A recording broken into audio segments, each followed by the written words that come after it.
Sorry for the technical difficulty, guys.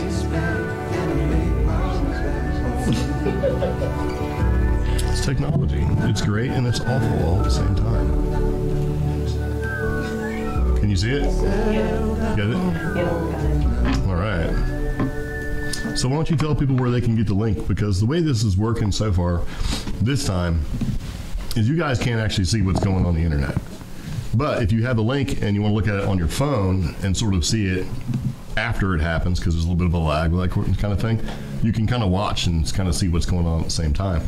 If you do that, though, turn down your volume, because it can create this sort of warp thing going on, like boom, boom, boom, and people, you know, when they get all scared and stuff like that.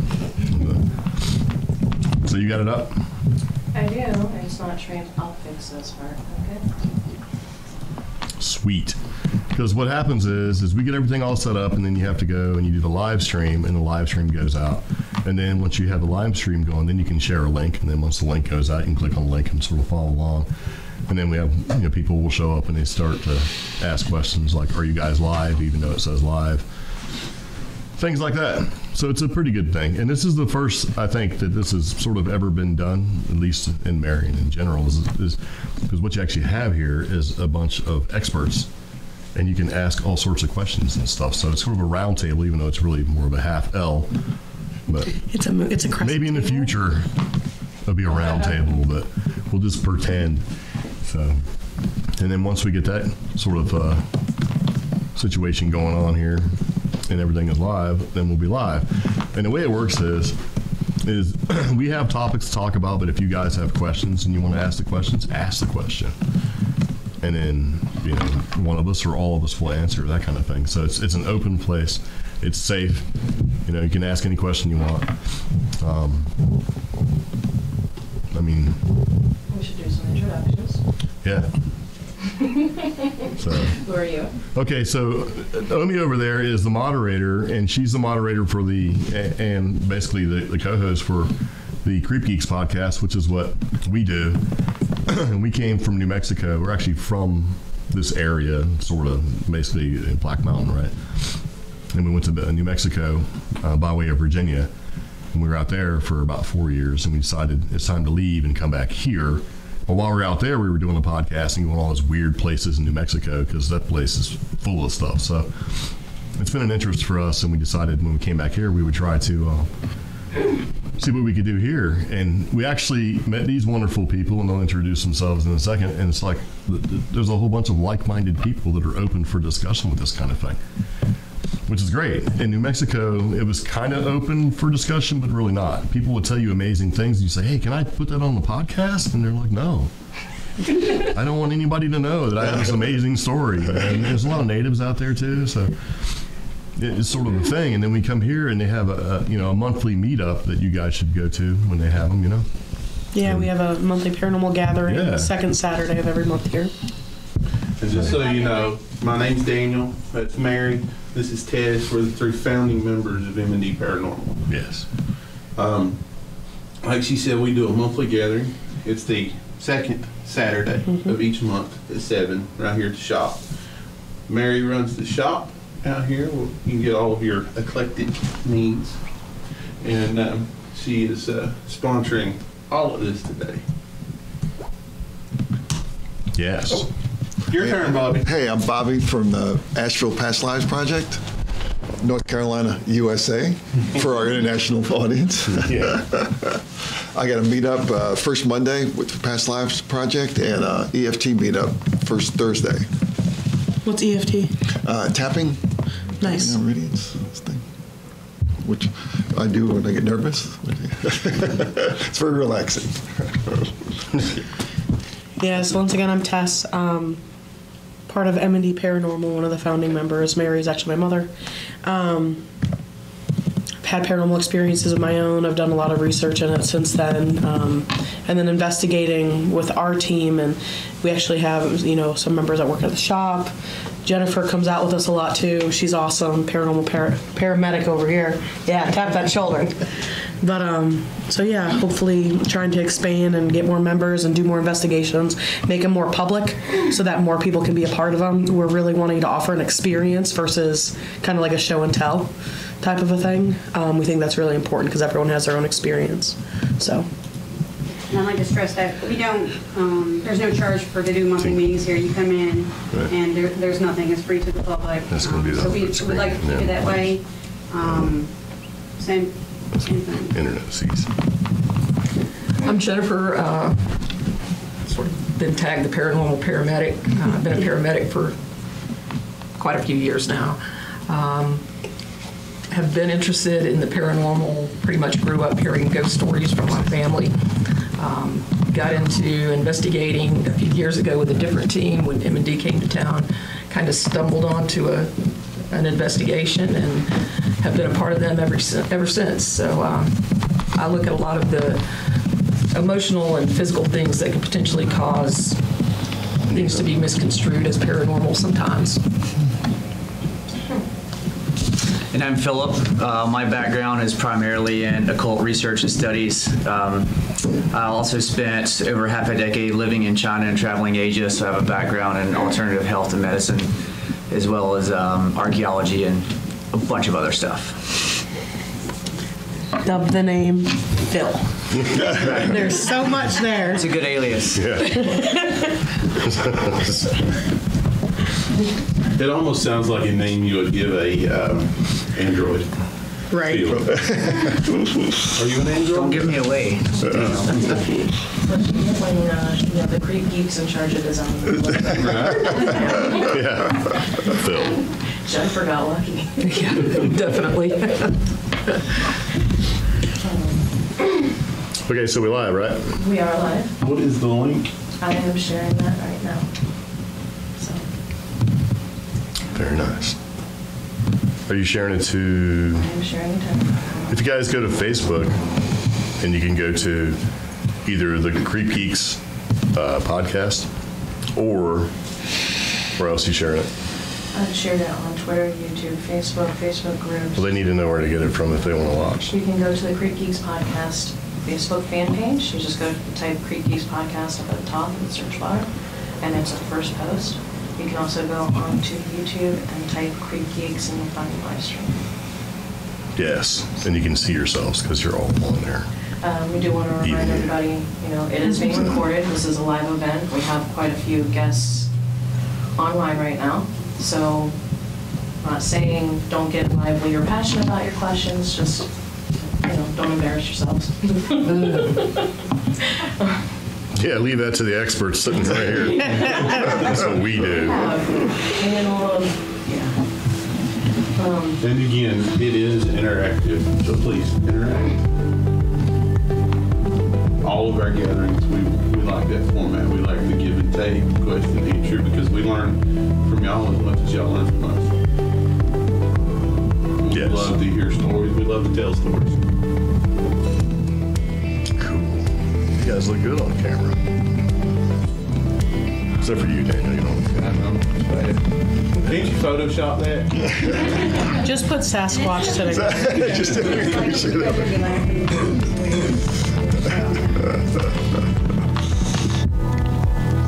All right, so we are live. Everybody is being recorded right now. You can be seen on the internet if you want. If you don't want, you're still on the internet. It kind of is what it is. This is sort of the live stream thing. So there's no commercials or anything like that. I run all this stuff from the background so that people watching can see different things happen. But for the most part, it is what it is. So who wants to get started? Hello. Hello. Who wants to get started? Who wants to go first? I think we should start with Fields. Oh, thrown to the wolves, Phil. Sure, we got. There you go. All right, so we have questions written down, but is there anything you want to ask Mr. Phil about alternative medicine? What? Do you have a question? We have one quick question from us from the audience. Uh-oh. And You ready, Phil? for anyone, not just Phil, Oh. if anyone would like to contribute. Now, is there any way to tell if you are seeing something from the past or an event that hasn't yet happened? Bobby. No. What, I don't, Actually, a better Bobby question to me. I'm going to defer to. That's a great question. I've never thought of that. If it hasn't happened yet. Wow. Like he may have been the only one that had seen, like Yeah. on the road and had seen something. Right. His wife had not seen anything, but he had seen it, and he's trying, it came in midstream and left in mid. So it was something, but it's a hard catch on what it was. Residual came to mind, but That's exactly what I was thinking too, is something possibly residual. Can you ask the question again, Omi? Is there any way to tell if you're seeing something from the past or an event that hasn't quite yet happened? I would say you probably couldn't, you'd have to know what the event was to know that it was in the past. That's assuming there's a difference between a future event and a past event. So that's a great question. I also think that part of it is going to be around a feeling that you would have. Like, does the event feel familiar, or does it not feel familiar? And I would also kind of build off of that. If the event feels unfamiliar or does feel familiar, see if you can find what I would call mental or psychological landmarks. So try to find psychological landmarks or things that may or may not be familiar. Does it look like winter? Does it look like fall? Do you see something that you would normally only see on a Monday or a Tuesday? Try to build those types of landmarks psychologically and see if you, from there, you should be able to determine whether or not it's a current event or a past event or something that might be something in the future. You guys ever had any experience like that? I asked the question. What it was, I was driving by a home. A gentleman came in mid-stride, took about 4 steps, turned to go towards the actual steps going to the home, and just vanished, I think. But the thing was, is he was wearing a red and black plaid shirt, glasses, dark hair, mustache, really from below the knees down wasn't really anything except to tell he was taking a stride. So it's because of the clothing, it was so modern, but yet, it's not. Could have been somebody that maybe had died recently in the area. Or could it be something in the future, right? Right. See, that's the tough thing, because when you see stuff like that, it's like when you look at clothing and that sort of thing, there's so many styles. I've noticed this recently where the clothes that you wore in the 70s are kind of coming back, and the clothes that are modern now, it sort of takes that sort of vintage look. So it'd be hard to tell if they were from the 50s, because like a company like Filson, they actually sell their stuff that they've had, and it looks the same from like the 40s all the way through. It would be hard to tell. Footwear, though, usually gives things away. And it seems like whenever you see that sort of thing, you never see feet. You know what I mean? They're always like chest is below the knees, it just yeah. faded down. Is this an experience that you've had multiple times or just once? Just one time. Okay, that's the other thing too. So like when we look at the type of, dare I say, haunting or activity that's occurring during an investigation, if it's residual, that's something that's going to replay. That's something that is from the past that's kind of stuck there, imprinted there, or the energy is imprinted. And so a lot of the time people will see the same thing almost over and over again, or hear the same thing or very similar things over and over and over again, which is why I asked that question. But if it's a one-time deal, that makes it a little bit more difficult. Yeah, so interesting. Well, there's nothing either to say. Yeah. When you have a haunting, most people think, oh, well, it happened in, the 1700s, with the big flowy gowns and whatever. There's nothing to say that more modern things can't be there. They're there.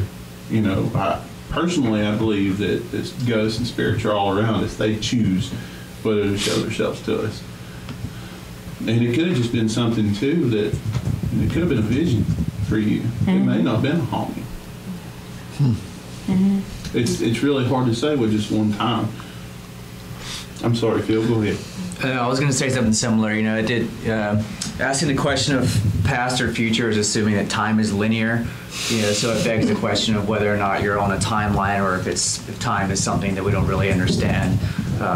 You get into different dimensions, and then of course personal visions. It's kind of hard to, without feeling into it yourself, it's kind of hard to put a label on it. Mm-hmm. But to answer your question, it could easily be something, somebody recently passed and just happened to be there at the right time. Very nice. And we went right to the time rabbit hole within, 15 minutes? There it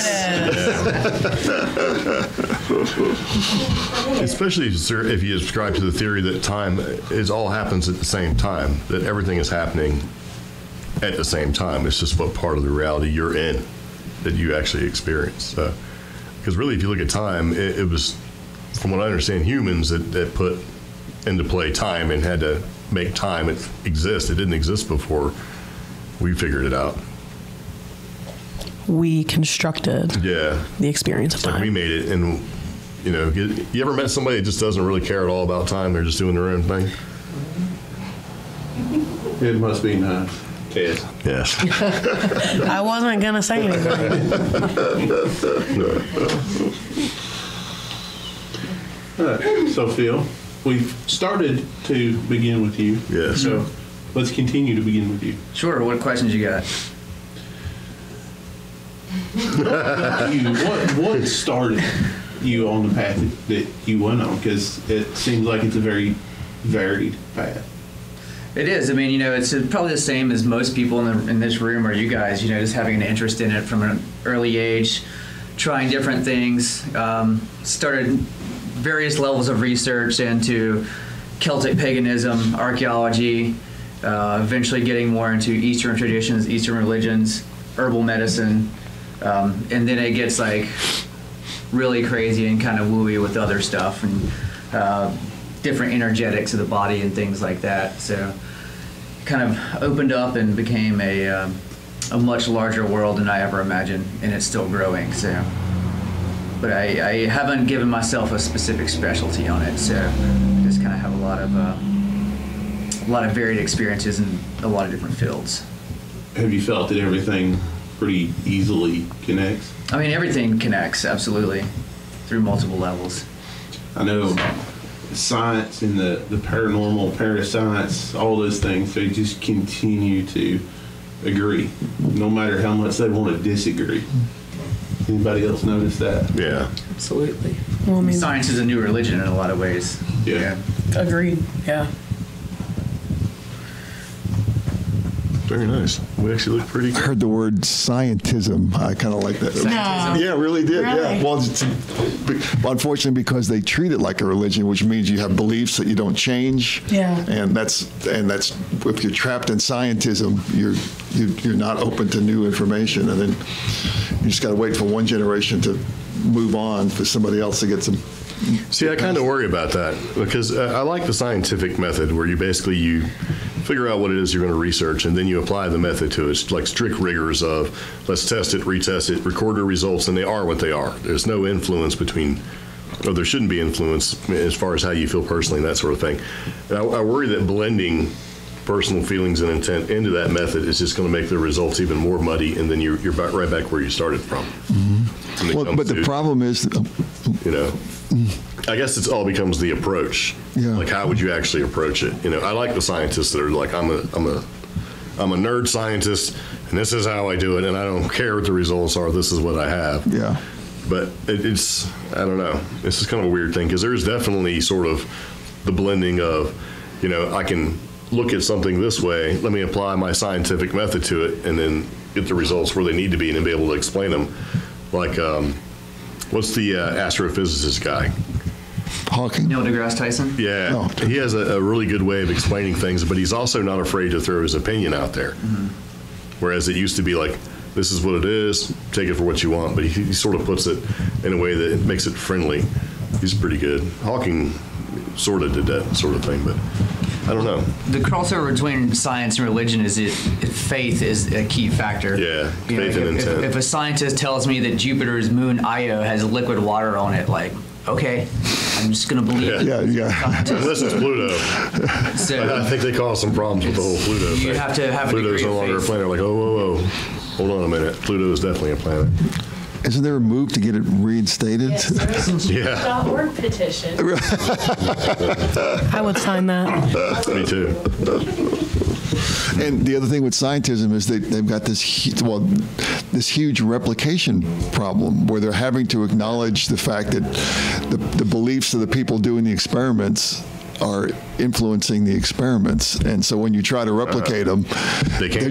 they just can't. And don't all have these the same. classic studies that we've based a lot of models on aren't working anymore when they try to go back and replicate them again. So that's going to change Especially when things. it works and they don't know why it works. That's the best part. Yeah. Now you're in our territory. Yeah. Well, that's when it gets difficult, though, because someone like myself who is very analytical, very scientific, and I'm looking at these experiences or whatever from a scientific angle, but yet there's enough woo-woo or whatever in me that I'm looking at it from another angle. And it kind of clashes with each other, and it takes a little hard work to try to bring those two things together and understand and appreciate it and accept it. Sometimes I can make more explanations from a scientific standpoint. Sometimes I can't.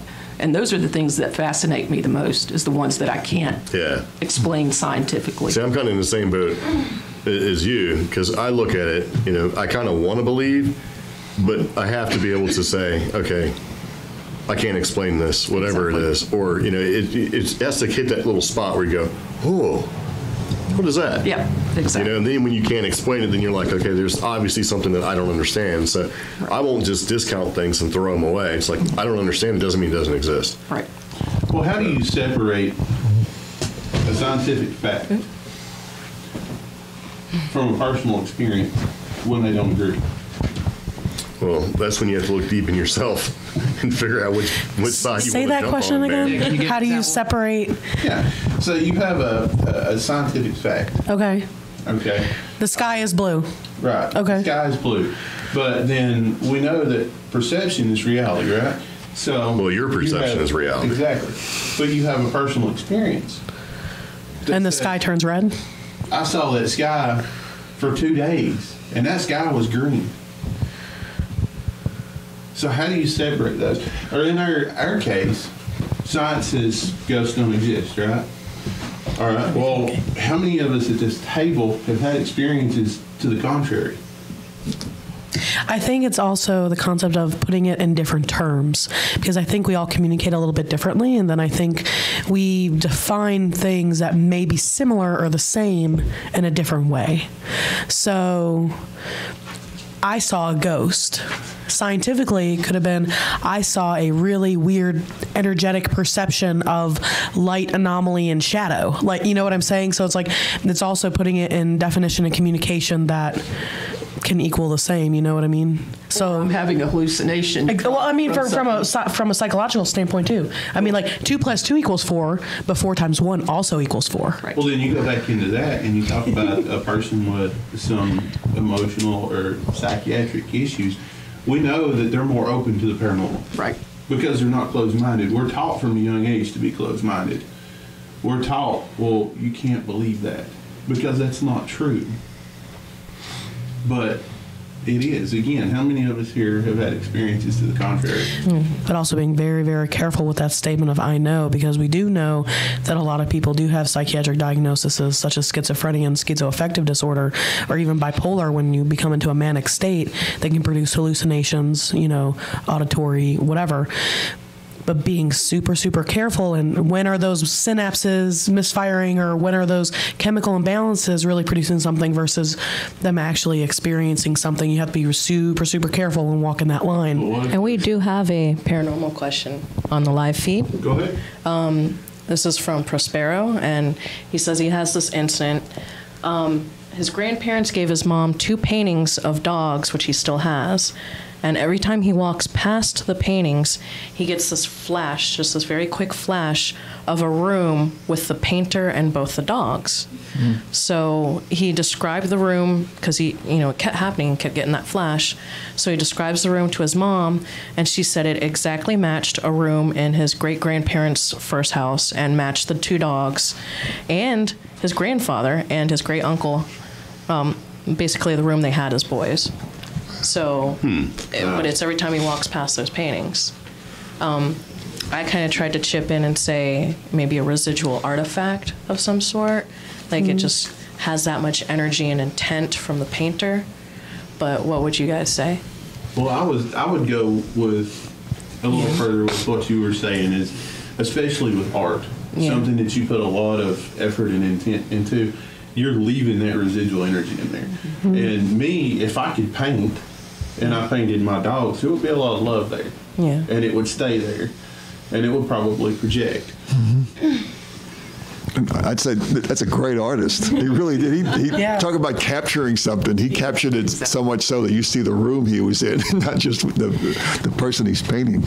But the idea is that he's seeing a room in his grandparents' house, right? Like, so he's Never been in. So my question to him would be, what kind of feelings does he get when he kind of has those memories about his grandparents and kind of the experience he's had in that home? What kind of feelings do those bring up? Is it negative? Is it positive? What kind of energy did that artist put in the painting? Were they negative? Were they positive? So could it be kind of his own mind creating a story behind it with the energy that the artist has given, right? That's a good question. So we'll ask him. Interesting. Anyway. That's one of the bad things is questions. Read more questions. That's correct. That's the problem with this whole thing. With everything, with UFO, cryptids, whatever, it's like your question leads to more questions. And then when you think you have an answer, the next question throws everything out of whack. And so it's like you're chasing your tail with all of this stuff. At the end of the day, it just becomes, what do you actually believe, or what do you feel to be true, and does it work for you? Does it scare the hell out of you, or is it a nice warm feeling, or in what you do with it, and that's where the research and knowledge comes in there. When you look at something that's really scared you, and then you try to understand it a little bit better, and then it becomes less scary later on. Because I couldn't imagine going through thinking that everything that we do and everything that we know right now, that's it. Like there is nothing else. There is there's no Bigfoots. There's it doesn't make sense to me to think that it is what it is. Like it used to be, we're the only thing in the universe and that's it. And now they're like, wait a minute, there's thousands and more than thousands of Earth-like planets out there. So I just kind of think it's sort of arrogant that we think that we're the only ones. There's so much stuff we don't even know. We find stuff all the time, like even with science, and they're going through the Amazon jungle, they found like new lizards and all sorts of crazy stuff. So well, they just found Tortoise or turtles or yeah, they just found a Giant bee. giant bee. Yeah. It's like extinct. It's like this big, man. Really, is it? Can you imagine How'd you miss stuff that? on it? Yeah, it's like And there's reports of the Tasmanian devil coming back. Yeah, they actually got him on camera a couple different times. But what the deal is with that is that they said, from a scientific standpoint, they don't have enough evidence or enough pictures to say that for sure that it's actually there. In other words, they're saying if it's like 1 or 2 Tasmanian devils, that's not enough to say that they're actually back in existence. Sounds almost like the scientists are saying, well, that's possibly a residual haunting. Yeah, we need more proof. We need more. That's What cool. they're looking at is being like, if they seen like 5 or 6 different Tasmanian devils, then they could say with certainty, okay, that they still No, actually exist. it only takes 5 for a species to be called extinct. And in some species, Yeah. it's less than 30. So if Oh, wow. they found 5 of them, they're extinct. Microphone, please. You know what? Nobody can hear you. Well, not that long ago, electricity, humans didn't really know that electricity was a thing. So It would have been it magic. makes you wonder what energy Oh, it's still you have magic. to harness. Yeah. What's the next thing? Electricity, and then flying. Humans can fly now. That wasn't what Hey, you man, thought. we don't even have the flying cars yet. What's the next one? Where's my hoverboard? I want from a flying car. I think it's just going to skip that sort of thing altogether. And that opens a whole nother door, if I can nerd out for a minute, because then you get into like the Egyptian pyramids and how Yeah. they painted the inside of the pyramids, but there's no burn marks. So they didn't have torches, but they didn't have electricity, so they light up the inside of the pyramids. Yeah. What's And then what's the one? Glowworm. The Baghdad battery. You guys ever heard of the Baghdad battery? Yeah. It's like they were creating electricity in ancient Iraq. What did they need electricity for? And it still held the charge. Yeah, it's like a chemical thing. Yeah. If you can use the acidity of fruit to light a light bulb, there's plenty of ways to create energy. And I'm sure we're not the first to discover it. And we have a correction. It's the Tasmanian wolf that is near or at extinction. Yeah, Tasmanian devils still run around out there. Right. Yeah. He said it was a positive feeling. That it was his great-grandparents' house that he'd never been in, and he'd only seen the outside of it once long after his great-grandparents passed away. That's awesome. So my crazy. kind of response to that would be, this artist who painted this picture with these dogs, how much positive energy was put into that to where he's kind of reflecting on that, picking up that energy and kind of creating this new positive story behind it. He may be a little bit of an empath. Yeah. True. Yeah. Can I... we have people here in the audience, and like I want to make sure that we offer the spot for you guys to ask questions instead of us just kind of up here awesomely discussing stuff. Yeah, and you don't just have jabbing to our walk up mouths. to the microphone. If you want, you can just shout your question out. Does anyone else have questions? Paranormal Not yet. or otherwise, Speak. something that you feel. Something that you may experience Yeah. and maybe want some clarity on. I have a question about what you just said. Okay. You said, or he could be an empath. Mm-hmm. What would that have to do with it? How would that affect it? It would make you more sensitive to the energy that was put into that painting. I mean, just simply put. The more sensitive you are, the more you pick up. So, we're assuming that artist put all of this energy, all this positivity into the painting, which I'm sure he did. I mean, it's a dog's coma. I'm going to put positive energy in there. But we're assuming that he put all of that in there. It may not be that he put all of that in there. It might be that this gentleman is picking it up too. Because you need a transmitter, you need a receiver. So I've thought of empaths as people, live things, not Yeah. the painting, which was Right. my question. Right. That The makes sense. painting would be the transmitter. Makes Yeah. sense. Yeah, and that actually kind of a topic that I like to talk about sometimes is the fact that I think there are a lot of inanimate objects that hold energy. When you look at different cultures and different religions and faith bases, a lot of them create altars, right? Altars that either hold energy or can create energy or help them harness certain energies to work with. And so that kind of falls in line with your question. So, and I don't mean like altars. It could also be like objects like special stones or crystals that your jewelry or whatever, that you may have that is special to you that is holding whatever energy or memory or something for you. I mean, wedding Even rings. heirlooms, even like family heirlooms, that kind of thing. Yeah. So, like, we used to have a picture a long time ago that was just, every time I looked at it, you just get this just awful feeling. And it was like this family heirloom that had been passed through, and so I finally threw it away. But, you ever had something like that? You just get the vibe off of you, like, I just don't like this. Have you ever gone to a thrift store and picked something up and you're like, I don't like it. You like it when you see it and you pick it up and you're like, I don't want it now. I think all of us have some degree of empathicness, if that's how you say that. Some people are just way more sensitive to it. I don't like the idea of bringing stuff home, so it's got to feel real good to me before I bring it home. Smudge everything. Well, my extent to smudging was setting stuff on fire when I, Radical smudging. Yeah, or setting myself on fire when I'm smoking in the car kind of a thing. But Permanent smudge. yeah. Well, the thing is, we're more powerful beings than what we allow ourselves to be. Now we got some clarity on the painter of the Yeah, the artist was a traveling painter who stayed with Prospero's great-grandparents while he painted the pictures. It was coming in that era for wealthy families to have paintings of their pets, so that was like in fashion right then. Okay, so that makes sense, because Yep. if you're a traveling painter, you would stay until the painting's done. So For it's sure. entirely So he was- possible that Yeah. person may have been there for a month, Yeah. months. Yeah. So, and he's just picking up on the energy that was there. And Yeah.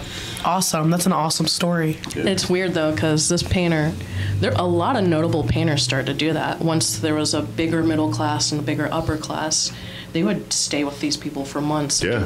Portraits of the whole families or the dogs, stuff like that.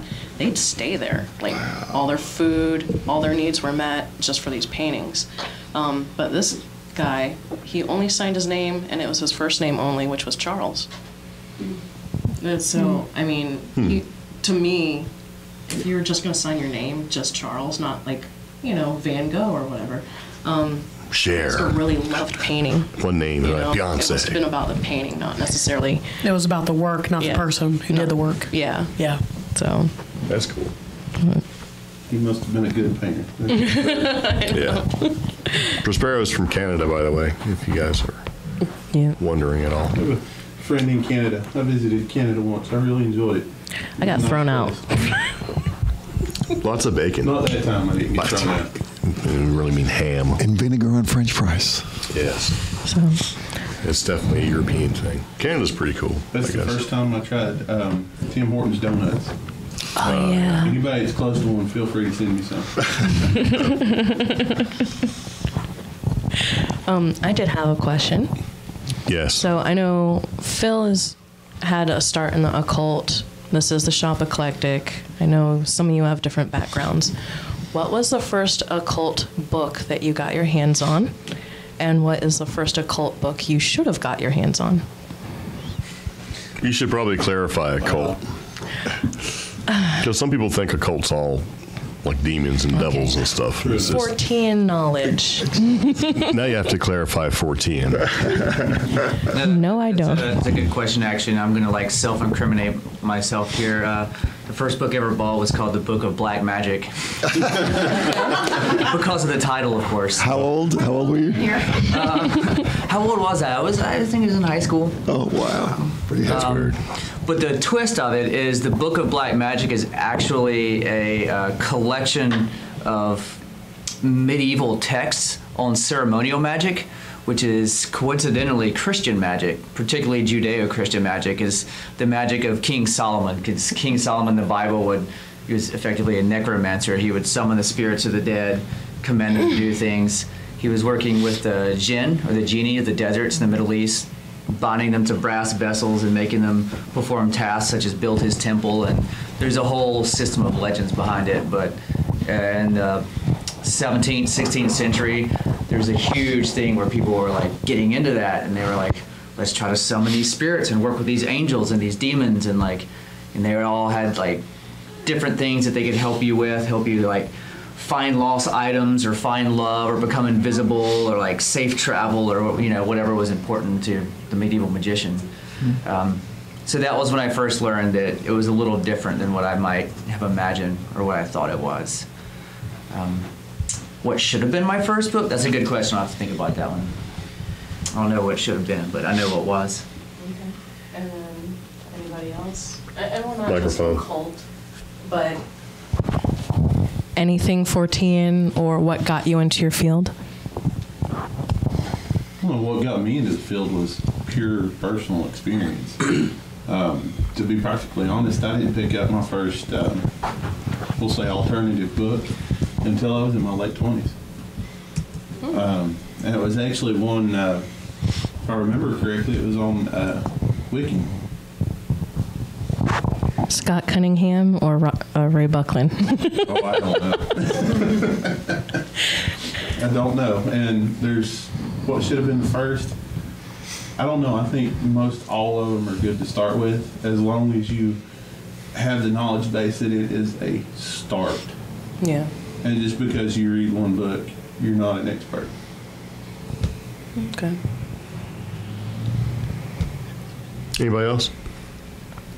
Nobody reads. I think you should start with whatever you feel drawn to, because eventually I moved into Celtic paganism, of which Wicca is just like one small little smidgen of it.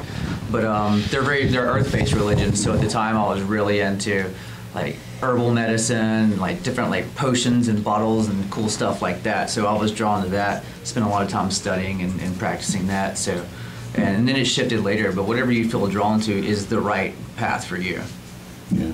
I believe strongly in intuition. For me, it's outdoors. It's the mountains. It's the forest. I love water, even though I can't swim. And the nighttime. That's what I love. That's what I'm drawn to. Now I have a friend that's complete opposite. It's all water and sun. So you're right. It's intuition. And there's a huge misconception on when you say the occult or something like that. Like Greg was saying, people think that's all negative and dark and devil worshiping and stuff. There's a huge misconception on what these things are. Like here at the shop, we're not faith-centric. We carry a little something from every faith, something for everybody. But the important thing is the intent behind what you do, is what it really boils down to. You be a good person, you have a clear intent and a positive nature. That's what you want. I loved that. We need to write that down somewhere. That was wonderful. Bobby's got. Gee, if we only recorded this. Hey. If it was only recorded. And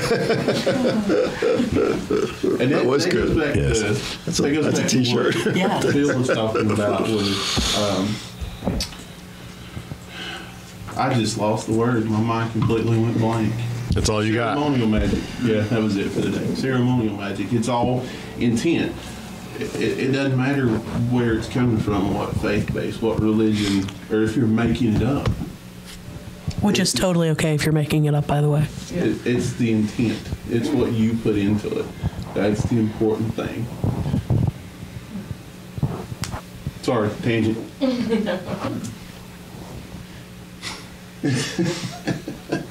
Anybody else? My first book was, when I was really young, was a Frank Edwards book. It was Strange Something or Other. But when I was a little bit older, it was The Mothman Prophecies by John Keel was a mind, even if he was sometimes more of a writer than a historian, it was a great book and a great story. And it really expanded my... that was the first cryptid that before that it was ghosts or UFOs, but not like something else going on. Great book.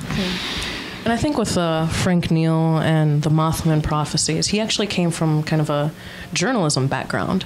Yeah. So it's interesting how his writing style has kind of influenced what we're doing, in modern times. We write these books from more of a journalist perspective as opposed to a historian or researcher. So we'll throw the facts out there, but we don't really fact check like we used to. So that's why I asked about, which book would you start with type thing. That's what Google's for, right? Yes, and Wikipedia. See, that brings up a good point. For us, we all read books.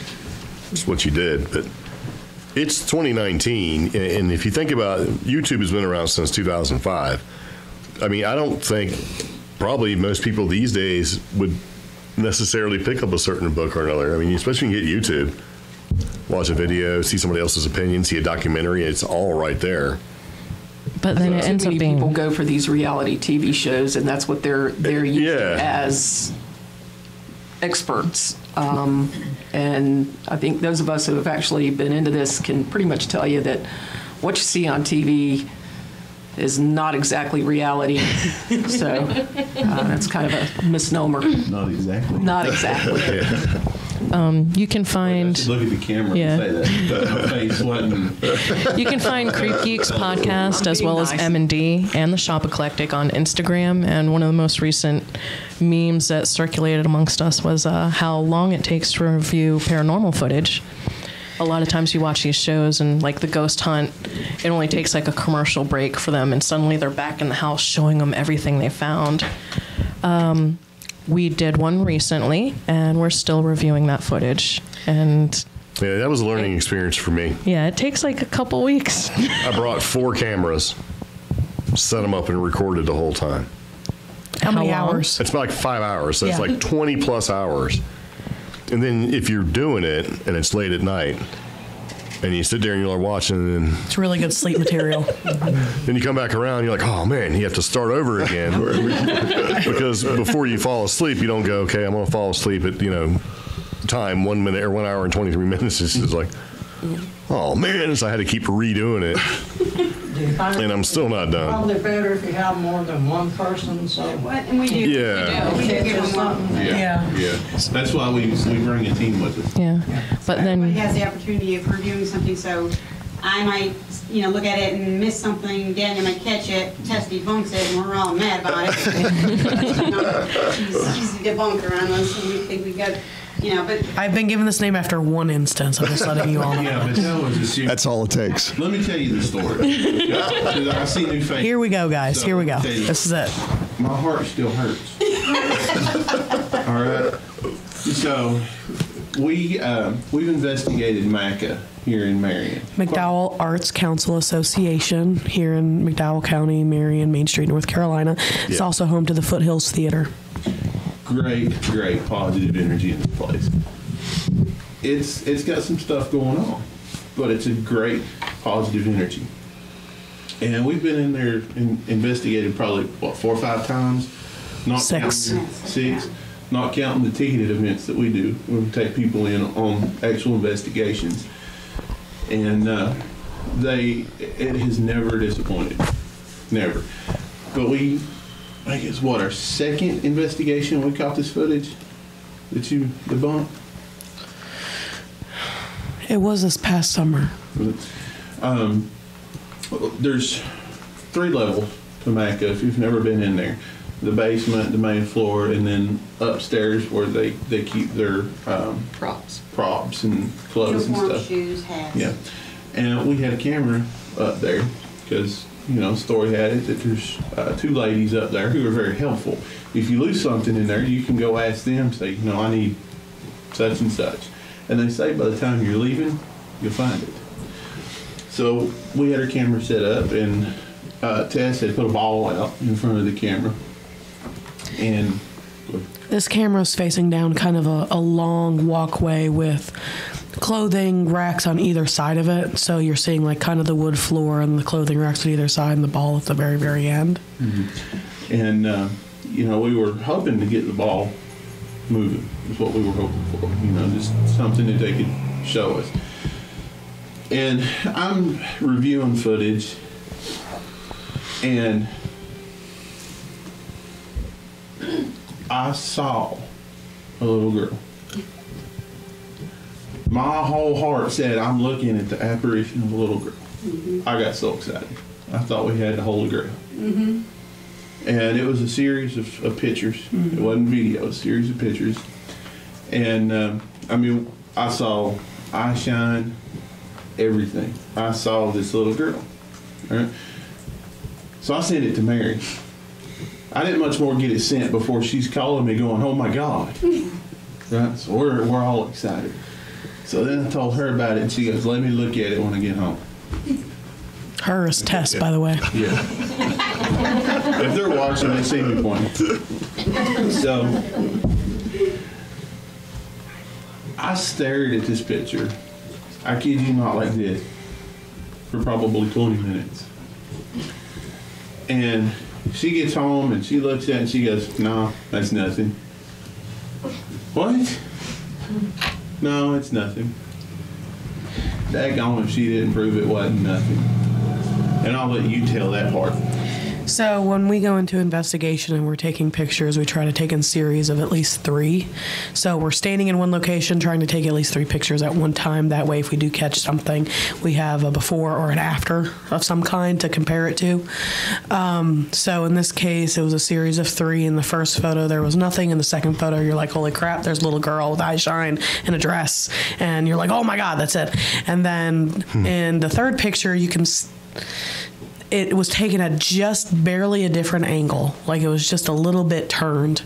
And there was no eye shine, but you can see the outline of this one dress at the very end of this row of clothing looks very similar to this little girl's skirt. And then you can see like the sleeve of this one other piece of clothing looks very, very similar to the arm-ish area and shoulder of the little girl before. And just kind of comparing the two and overlapping and then taking the ball into effect, because when you, in the second photo, you couldn't see the ball. In the third photo, you could barely see the ball. And just after kind of like heavy review of it, you can compare the two, and it's like, no, it's just clothing and shadow and the way, you know, there was sequence on this one piece of clothing, and that's what made the eye shine. We just happened to catch the photo at the right time. Now, why I love, you know, when Daniel tells the story and when we kind of review this piece of evidence is we could have passed that off as an apparition. Mm-hmm. We are not here to pass this off to anybody. We want to make sure that anything we put out, we have all laid eyes on, we have all tried to debunk. We have went back to the location and tried to debunk. We want to make sure that any evidence we actually put out is as authentic as we possibly know. And if someone comes back and debunks it for us, great. That's what we want. We want people to tell us that we're wrong, because when people can't, that's when we get excited, right? That's when we know we have something that's truly legitimate, that's truly paranormal, that's truly unexplainable. So just sharing that out there too. The unfortunate truth about investigating paranormal is 99% of the evidence that you get is explainable. What you're looking for is that 1% that isn't. Mm-hmm. And it's truly like fishing. It's the best analogy I've heard. You set up your equipment, you sit there for 5 hours and hope they decide to show themselves. Sometimes they do, sometimes they don't. Sometimes they don't until you come back like the third time. True enough. Mm-hmm. Yeah. Or what was it about them? You staying there for 5 hours, and in the last 5 minutes, is something on your feed? Was it? It was just the last investigation that the CreepGeeks podcast joined M&D on. I have my hands full. I get it, but nobody can hear you. They can. The last investigation we joined M&D on, as the investigators trickled out for the evening, because we all have responsibilities, we all have things to do, it got down to pretty much the last 4 investigators where we conducted an experiment, and that experiment yielded some really interesting results. It was just odd that it took more people away from the situation for some sort of weird or unexplained phenomena to occur.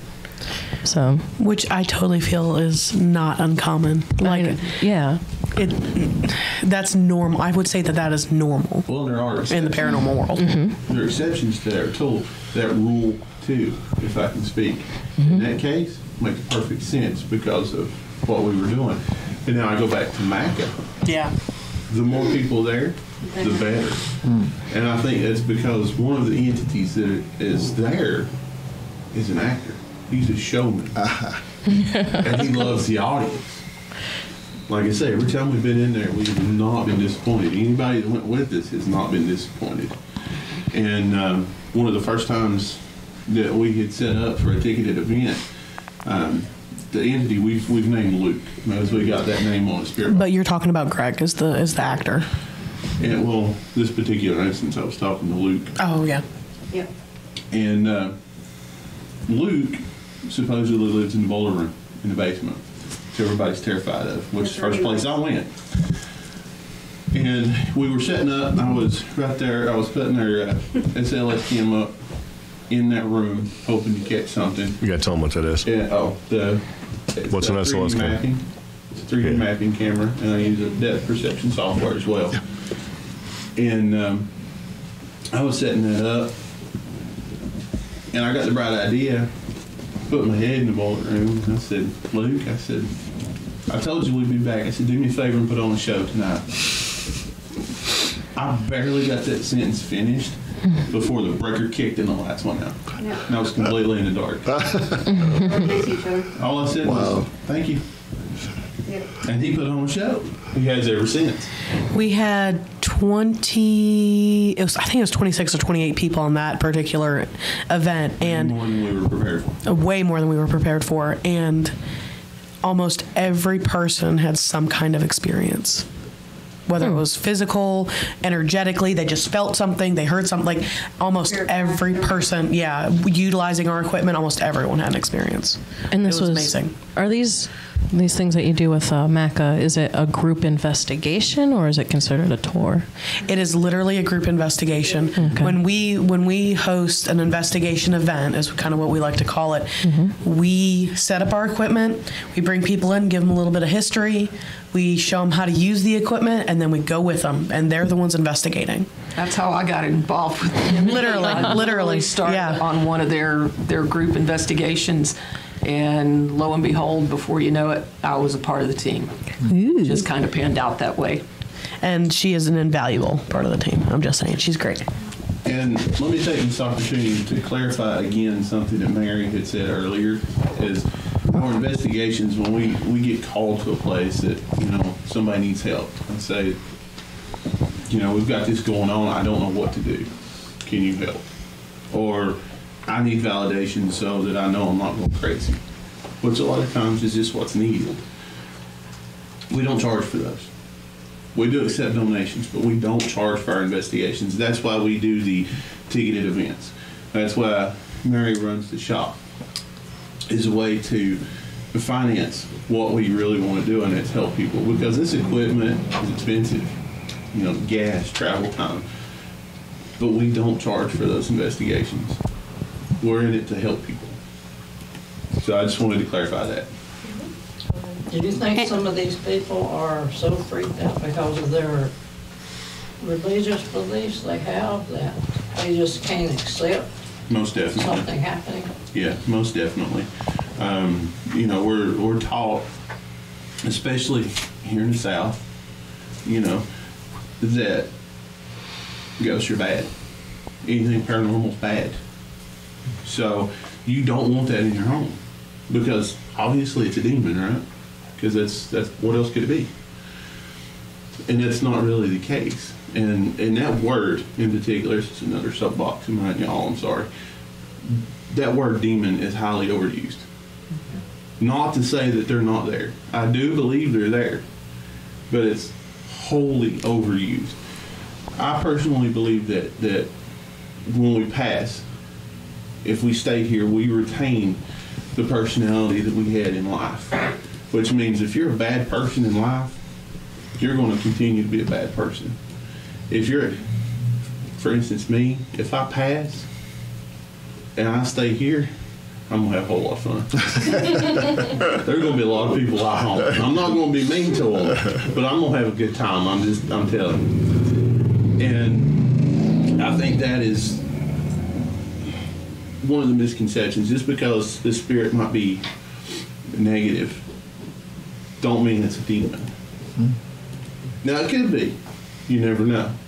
But I think it's overused. And yeah, definitely because of religious beliefs and personal beliefs. You might grow up with a parent. My mom was very open. My dad was pragmatic. If it didn't affect his daily life, it just didn't matter. It didn't mean it wasn't real. It just didn't matter. But you may have parents with personal beliefs. You don't want to mess with that. Mm-hmm. That's bad. Mm-hmm. So then that's going to carry over. Not just necessarily religious beliefs, but they do both pan out that way. And there's another question the paramedic lady brought up that I don't know your personal experience, but why do these shows always perceive or put out the thing that if you have a shadow figure, it's inherently bad and it's evil? Because I've not experienced that. I've had one for about 2.5 years, and it's sometimes been comical, some of the things. It makes for good TV when they do that. I think that's a lot of it. I've never seen it, but it's always painted. If you have a shadow figure, it's evil, you gotta get rid of it. Go ahead. So, just kind of in our research and experience with shadow people, there's 100 different theories. There's a bajillion different theories out there, but inherently, shadow people are related to negative entities because there are things such as the Hat Man. That's one particular type of shadow person that a lot of people see that is negative. There's also, you can have like the creepy granny or the succubus or the old hag that can be perceived as another type of shadow person. There's even shadow animals. Shadow animals, yeah, and so it is very overused, and I've had instances too where they, we've gone out to investigation and the client has been seeing shadow like people, but they're small, almost like child size, but they're not doing anything. They're just like, they just see them out of the corner of the eye, or they're not necessarily negative. They're it's like a catch-all descriptor for it, because Greg and I had a shadow person and he was wonderful. And like this gentleman said here with the dog, I had a last spring for about a 3-month period in my hallway, 2 small shadow, about maybe the size of an 8 or 10 pound dog. My youngest son also saw them all the time, and he said, "They're dogs, Dad." Yeah. They would be in the hallway around your feet. Mm-hmm. Yeah. They never would go past the hallway. I don't know if it's because the room got lighter. Is there a problem with shying away from daylight and The shadow people and shadow things typically need shadows. So if it's super brightly lit, you rarely ever see them. And plus, you always see, if you do see them, typically it's out of your periphery. And the brighter light you have, the more you can see in your periphery, so less peripheral vision you actually have. In my peripheral. It's like right there. From the living room down the hallway. Mm-hmm. But if I turn quick enough, instead of having the fluid motion, it would be like a flicker. Yeah. Like it was jerking. That's something you don't hear much. Yeah. Yeah. That's pretty cool. Something else too, you think that shadows, well, think about movies that you've read. Think about books that you've read. Everything bad is a shadow, right?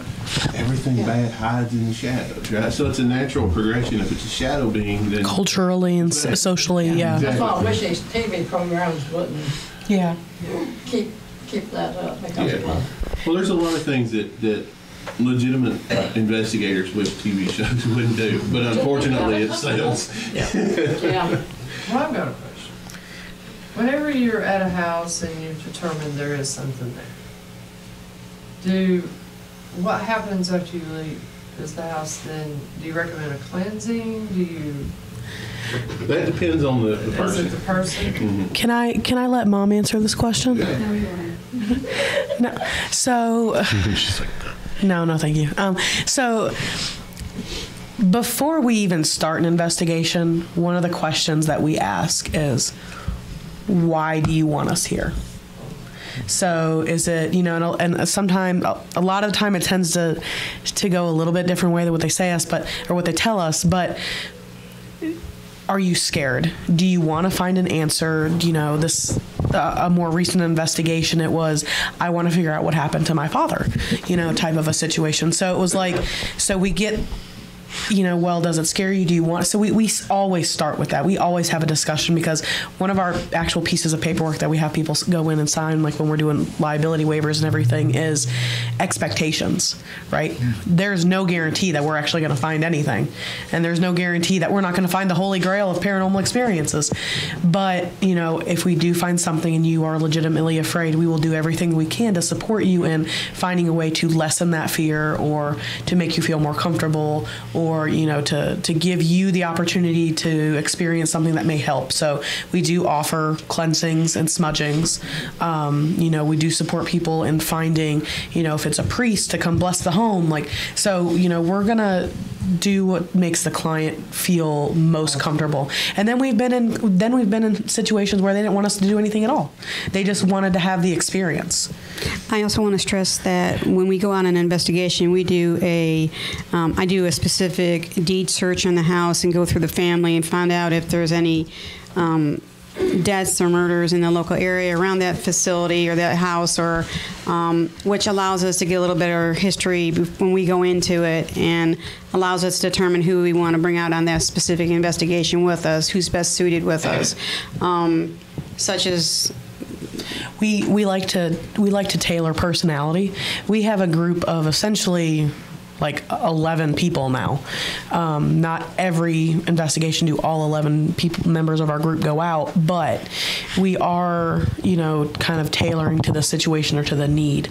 So if we know that someone wants to learn how to smudge or maybe doing it but still has questions, we're going to make sure to bring out Crow and Leah, who we call some of our occult specialists, because that is what they do, like on a daily basis with themselves, and they have their own personal experience and an amazing knowledge base with that. So we may make sure to bring them in so that the client can ask them questions or maybe learn something they didn't know before or whatever. If we have someone who is innately, I have a lot of medical stuff going on, or I have a lot of psychological stuff going on alongside this, we're going to make sure to bring Jennifer, right?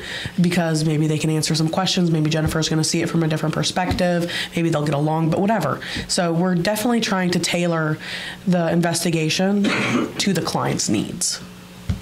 And we also educate. We're not just going to go in there and say, okay, we did this, now, you're good. We educate, and we're not going to leave that client hanging.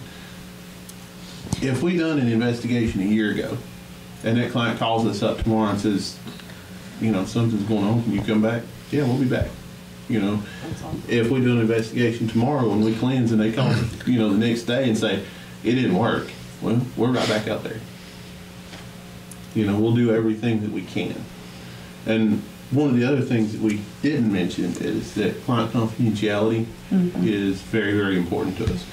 We've done some incredible investigations that we can't talk about.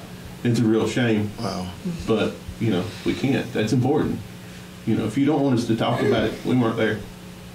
I mean, it's even gone to the point where we have been, clients have asked other groups to go out and had been turned down, to the point that, we go in and, like I said, we go a background search. We do whatever we can to find out about that location.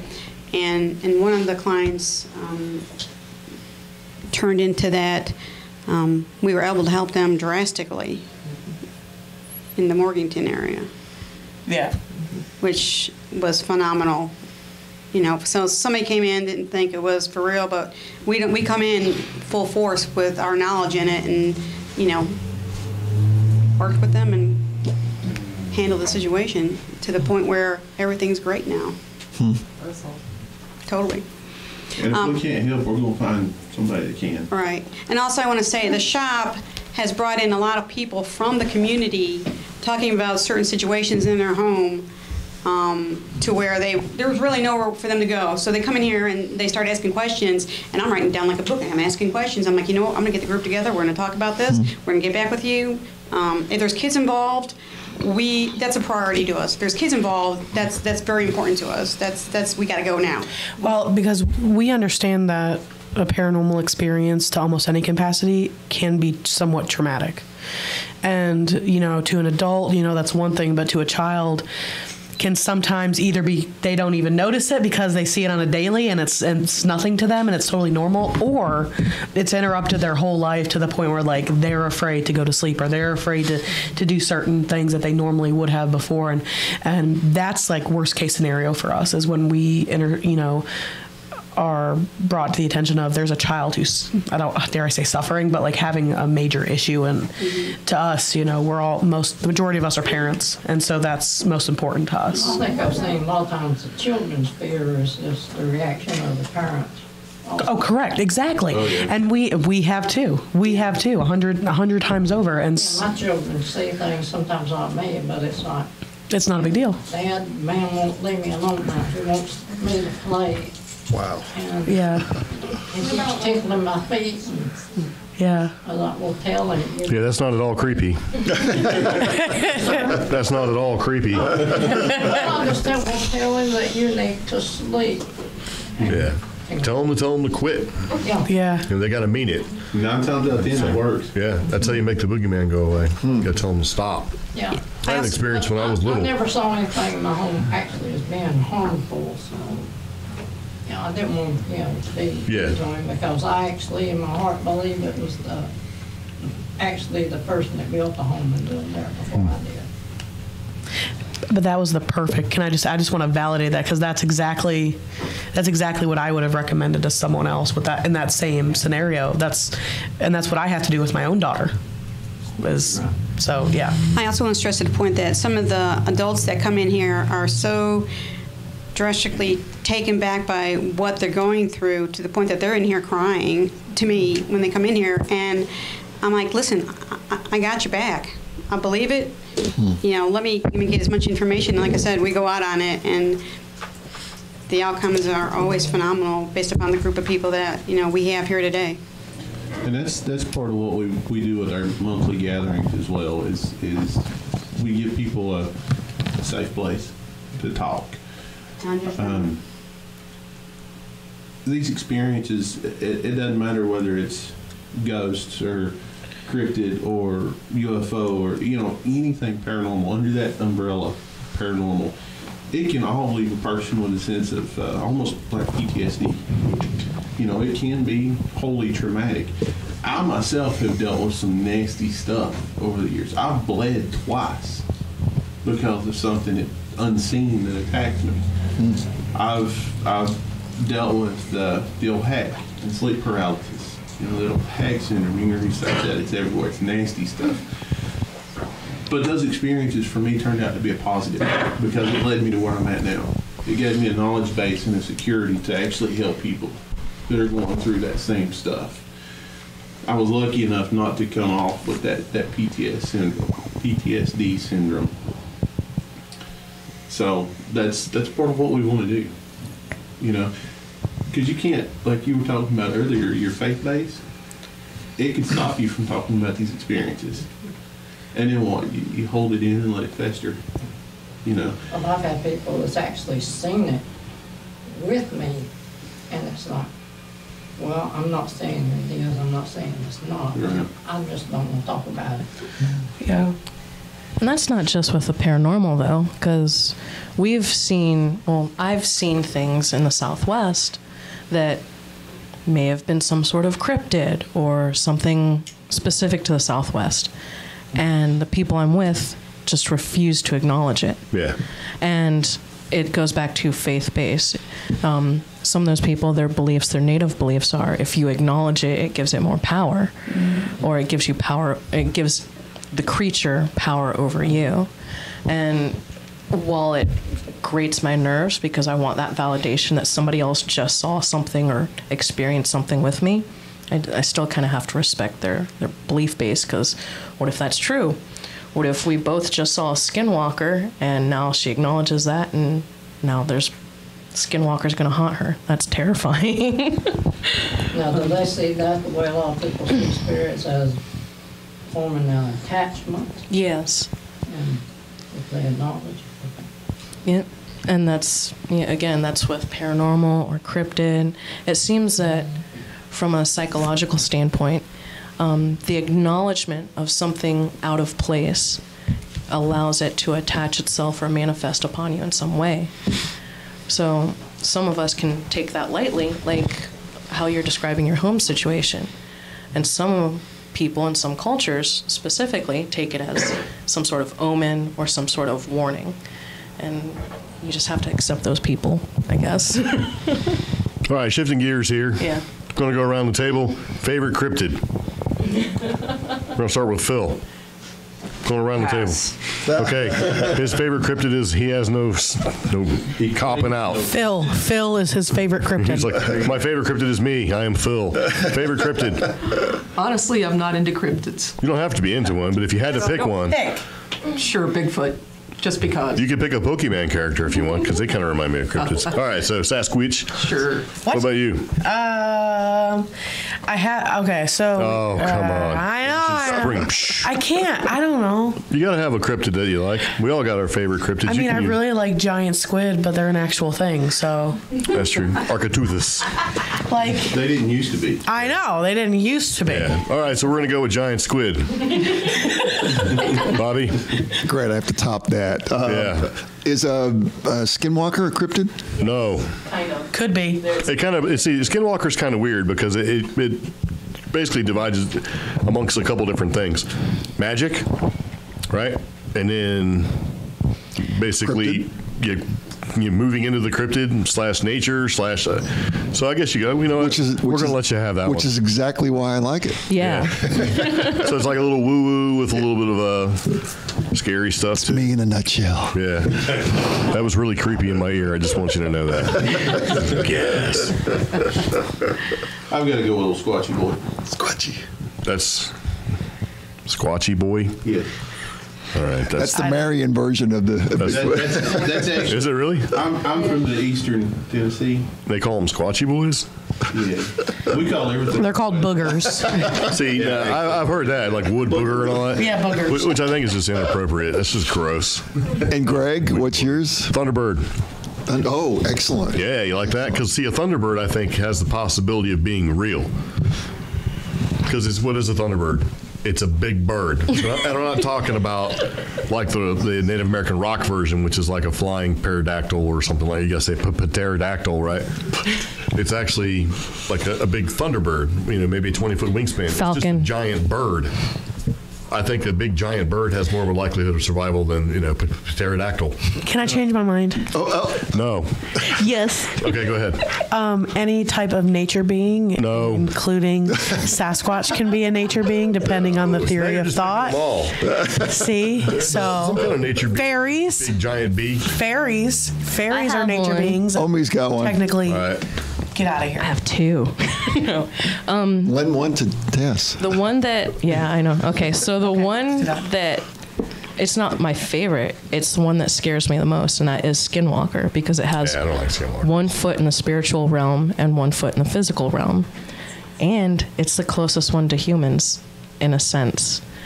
But And you got to Get do a outta bunch here of with bad stuff to become a Skinwalker. yeah, but the one that interests me the most right now is Mothman. So, yeah. What about you guys? Classic.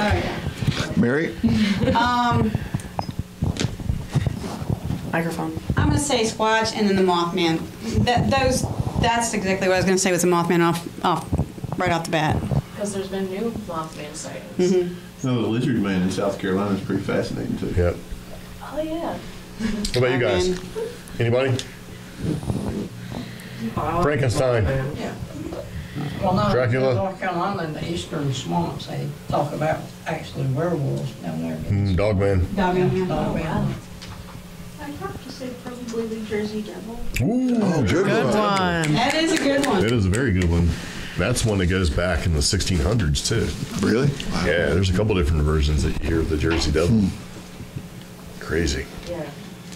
There's like Flatwoods Monsters in there too. Jersey Devil, Mothman, Dogman. There's a big giant winged snake with antlers that the Cherokee believe in up around Judaculla. And I don't know what the name of that one is. There's a bunch of native cryptids. Weren't there a moon people that Cherokee? Moonite people. people. Yeah, yeah, North Carolina. yeah. One of the big ones out southwest is giants.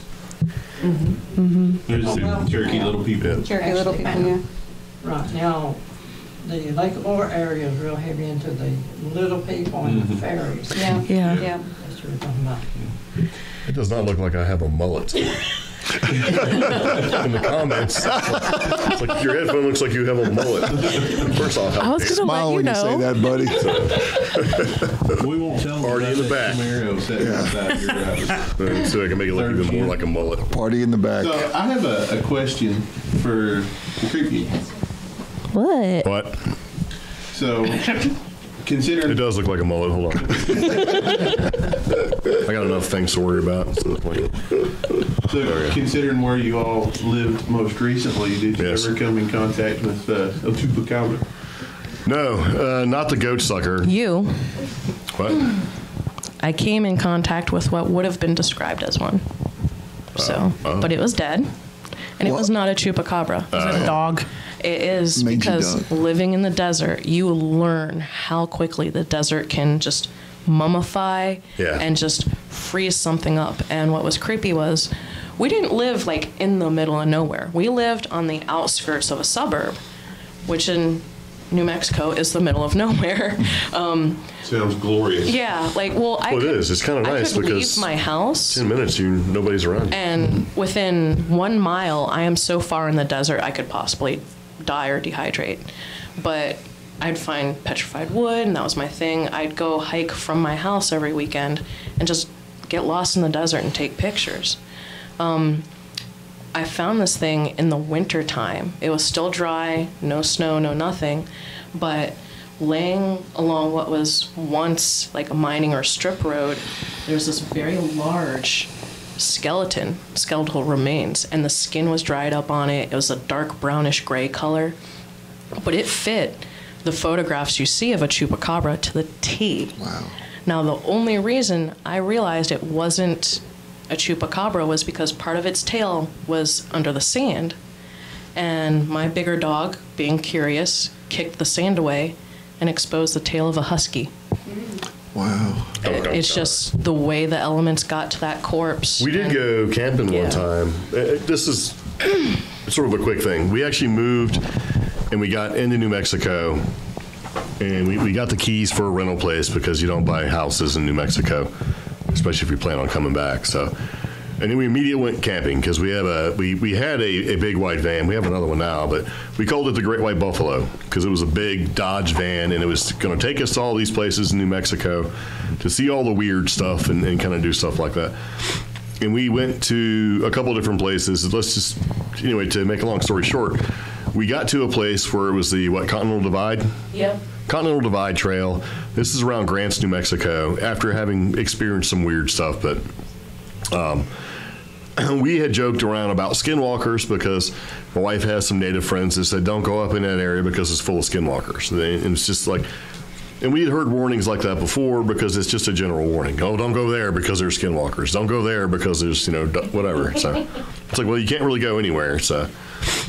So we went and we unpacked the dogs and we were going to take a hike. And as we got into the Continental Divide Trail, we came across, and this is not The dogs didn't want to go. Yeah, our dogs didn't want to go. They like to go anywhere, and that should have been a sign. But we just thought they were hot and just didn't want to go. You don't pay attention to that kind of thing. But as soon as we got into the trail, we came across a shoe, and then like 25 feet away, another shoe. And then a sock, and then another sock, right? And then a pair of pants, and then some underwear, and then a shirt. And I made the joke, it's like, oh, this is like a skinwalker, because that's what they do. They change shape, right? They go out of one form and go into another, whether it's like a giant dog or a jackrabbit or whatever. A torn shirt and found an open book bag. Open book bag. Whoa. And then like 55, 60 feet away from that was this big, giant, dead wolf. Huge What? Like a wolf? Big, giant, dead wolf. With its neck slit. Yeah. Whoa. So being the curious, investigative type people that we are, we hauled ass. Went right on back, got right in the van, and we drove home. So AC blazing too, turned the air conditioner on. But it was just like sort of, you see just weird stuff in the Southwest that it's just weird. Yeah. You may come across things that you don't like. You'll be out there and you'll be doing your thing, and you'll see stuff moving around off in the distance, and you're like, okay, it's probably a coyote. It could be this. It could be that. But you never know. But it's like also accidental stuff. Like we would go visit cool places and take pictures and talk to strangers. And I'll say, hey, do you know of a good place to get pictures of waterfalls? A friend told me about Jimenez waterfalls. Yeah. And people would just out of nowhere, that's where they drop bodies and you see ghosts. I just asked you about a waterfall. Yeah. I wasn't soliciting anything. Just, that's where you see Bigfoot. Just don't put that on the podcast. Yeah, Yeah. But we would put it on the podcast. We would try to get them to interview. Yeah, they wouldn't do it. They wouldn't. Yeah. Like, no. It's just a strange, that whole area is just strange in general, the Southwest, because, you kind of have a culmination of, like, UFO stuff, and then native stuff, and then ancient Spanish stuff mixed with native stuff, and then you've got like the pioneer stuff, and mix all that together with a splash of uranium for the atomic bomb drops and stuff, and you just get like this weird area, deep underground military bases. I was going to say, and experimental aircraft testing. You know, actually, there's 2 times a year you can go to the White Sands Missile Testing Range and go to what they call the Trinity site, where they actually exploded the first atomic bomb. Technically, there's a conspiracy, first American atomic bomb.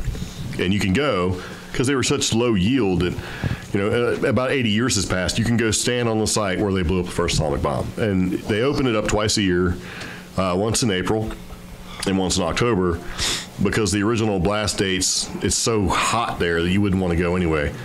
But you can go in like April, and you go on the base, and they'll, you know, you can drive right to a parking lot, and you can go out there and you can see all that history. And it's one of the few places you can go absolutely for free that has changed the entire course of humanity. If you think about it, that spot right there, you know, has changed humanity forever.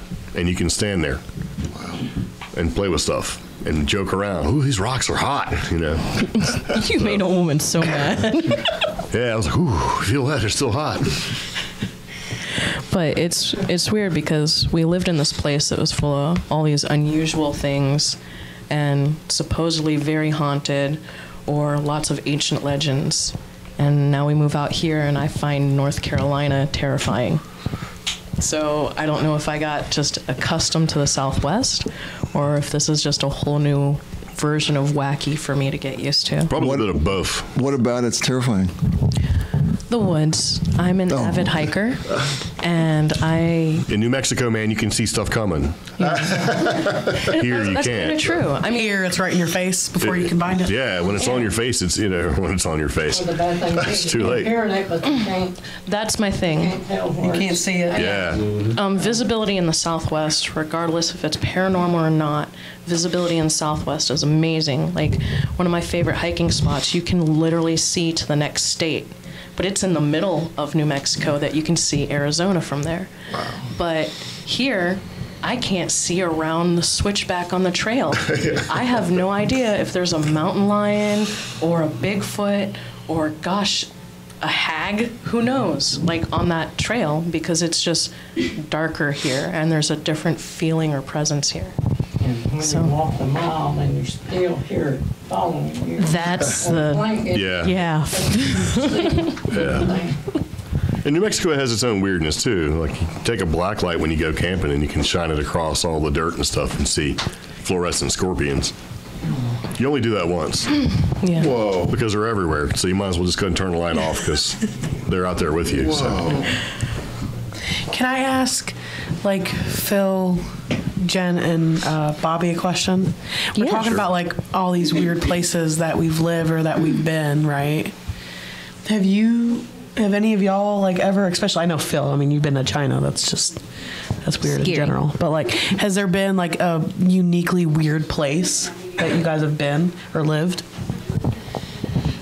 I stayed in a haunted house once. Nice.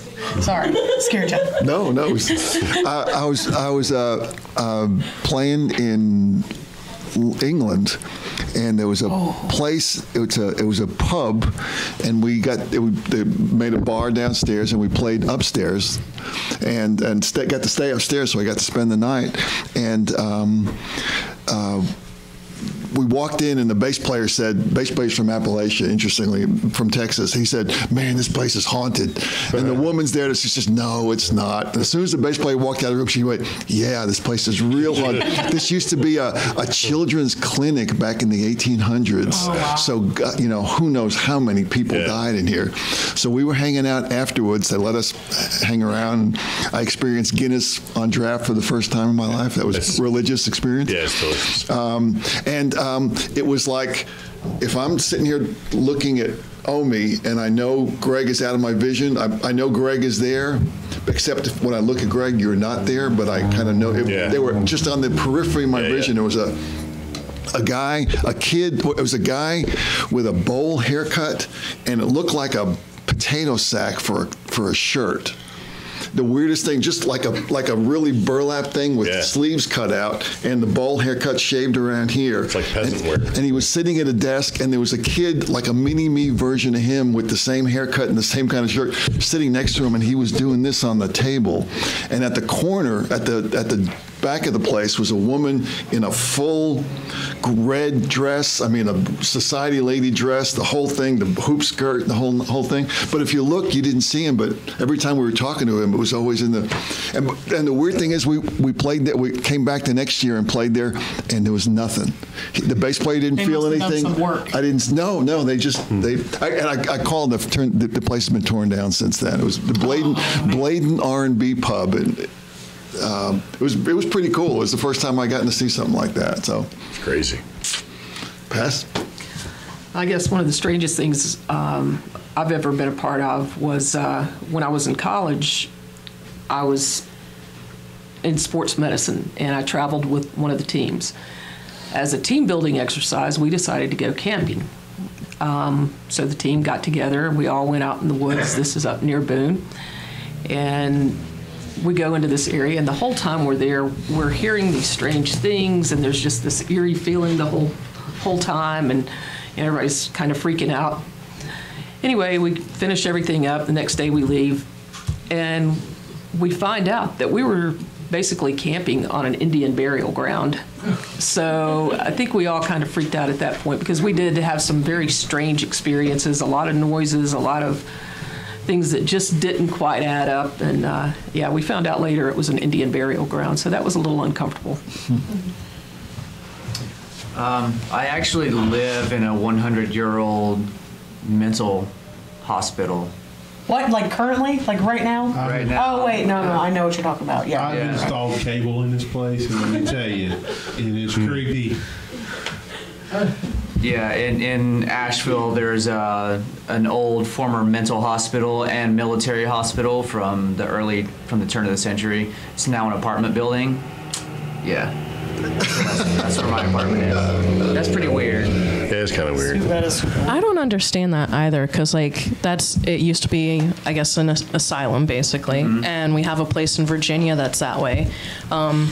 It was like a tuberculosis place, and now it's like condos nobody can afford. Yeah. And we had two places in downtown Albuquerque as well as in Colorado where it was like, this is where you went to die, and now we have these upscale apartments in them. And within months, people are either moving out or selling them. They're not telling you why. The rent gets lower. But I just, whose bright idea is it to build on such a negative presence? Someone who either doesn't care or has never had the experience. Yeah, location. Right. That's all they care about. Phil, have you seen anything? No, actually. Really? Interesting. Yeah, I made sure that my living space was pretty clear and positive and light. So maybe other people's apartments, they've experienced things, but I don't really want to live in a haunted room. You just cast all the crazy ghosts downstairs. Right. Yeah, I don't know if I kicked them out of my place and they went elsewhere in the building, but like my place is fine, so. Yeah. In your investigations, do you ever much in this area where just walk in, or even shopping, I've noticed in some towns, when you go into these shops, you just have such a negative, bad feeling that a lot of times I've left people I've been with, and sometimes I'll be outside waiting to go ahead because they don't seem to be bothered, but it's just, it feels like this is not a place to be. If you're closed off to all that sort of thing, and a lot of people are like that, they just go through life with blinders on. And they may be seeing and experiencing things just not even paying it no mind, right? They just, and when you start thinking about it, because I mean, just even walking down the street, you'll see stuff out of the corner of your eye. I mean, doesn't mean it's anything. Could be a leaf, could be anything. But when you're a little bit more open and aware to it, and you pay attention to those feelings you get, who's to say that what you're feeling isn't like what they're actually feeling? They're just ignoring it. And there's a lot of people that are like that. When we went to go buy our house in Virginia, the realtor showed us a bunch of places. There was places I wouldn't go into. It's like, nope, next. Don't you want to go see? No, no. They were nicely remodeled too. Yeah, I mean, they were completely, redone, pretty, and all. It's like, no, absolutely not. It's like, and there's places you just like, with one house, I couldn't even get to the door. And I'm like, I just started trying to get back in the car. Rita was like, "What's the matter with this place?" I'm like, I don't have time. I don't want to explain it to you. You know what I mean? It's like it has marble tiles and demons. Yeah, basically. And that's the thing, though. And with some people, they aren't aware of what they're aware of until they actually experience something, and then that sort of turns the screw. Like, not sensitive, my butt. Who? You. Only with certain things. Only with houses. Yes, and other stuff. That workshop with the crab rangoon. That where you can make an order for your equipment, and that's actually our house. Oh, that's we have a house in Virginia, and a nice old man lived there. He was a handyman. He worked the business with his son-in-law. Long story short, he passed away in the house. No, I mean, it happens. People die in houses all the time. It's not like you're going to find, So one of the things was the son-in-law didn't have time to clear out this man's garage. And we're talking 30, 40 years of accumulation. I mean, it was organized. It wasn't like, hoarders or anything like that, but stuff on all the walls. And he had restored his car and really loved that car, that kind of thing. And he asked, he's like, it's going to take a while for me to clear out the garage. I'm looking around seeing, like, stuff that you could use for the house because that's what this man did. Especially as new homeowners. Yeah, so I'm like, no, just leave it, man. And then we had an opportunity to buy his car. We didn't because it was more expensive. But anyway, it was like a classic collector car. It wasn't a Bel Air. Anyway, the thing about this is that we had an issue with our house where I'd be out in the garage, the lights would go out. I'd go back in the house, try to figure out what's going on, go back out, lights would be back on again. And this happened a lot. And come to find out, it was actually a light switch that we had that we didn't know what it went to. So I'd be out in the garage and she'd flip a light switch and it would go off and on and off and on. Right? But in the garage, the radio would come on and the radio would always play this stupid radio station that I'm not a country music guy or anything like that. And this was like easy country, like the worst for me. So I'm like, look, man. And I kept turning it off and turning the channel, keep coming around. But long story short, with the whole thing, I looked out the back door, we had a sliding door, you could look into the garage because we had a detached garage that was away from the house, and seen somebody in the garage. Coveralls, shirt, little pins and crap stuffed in the bib pocket.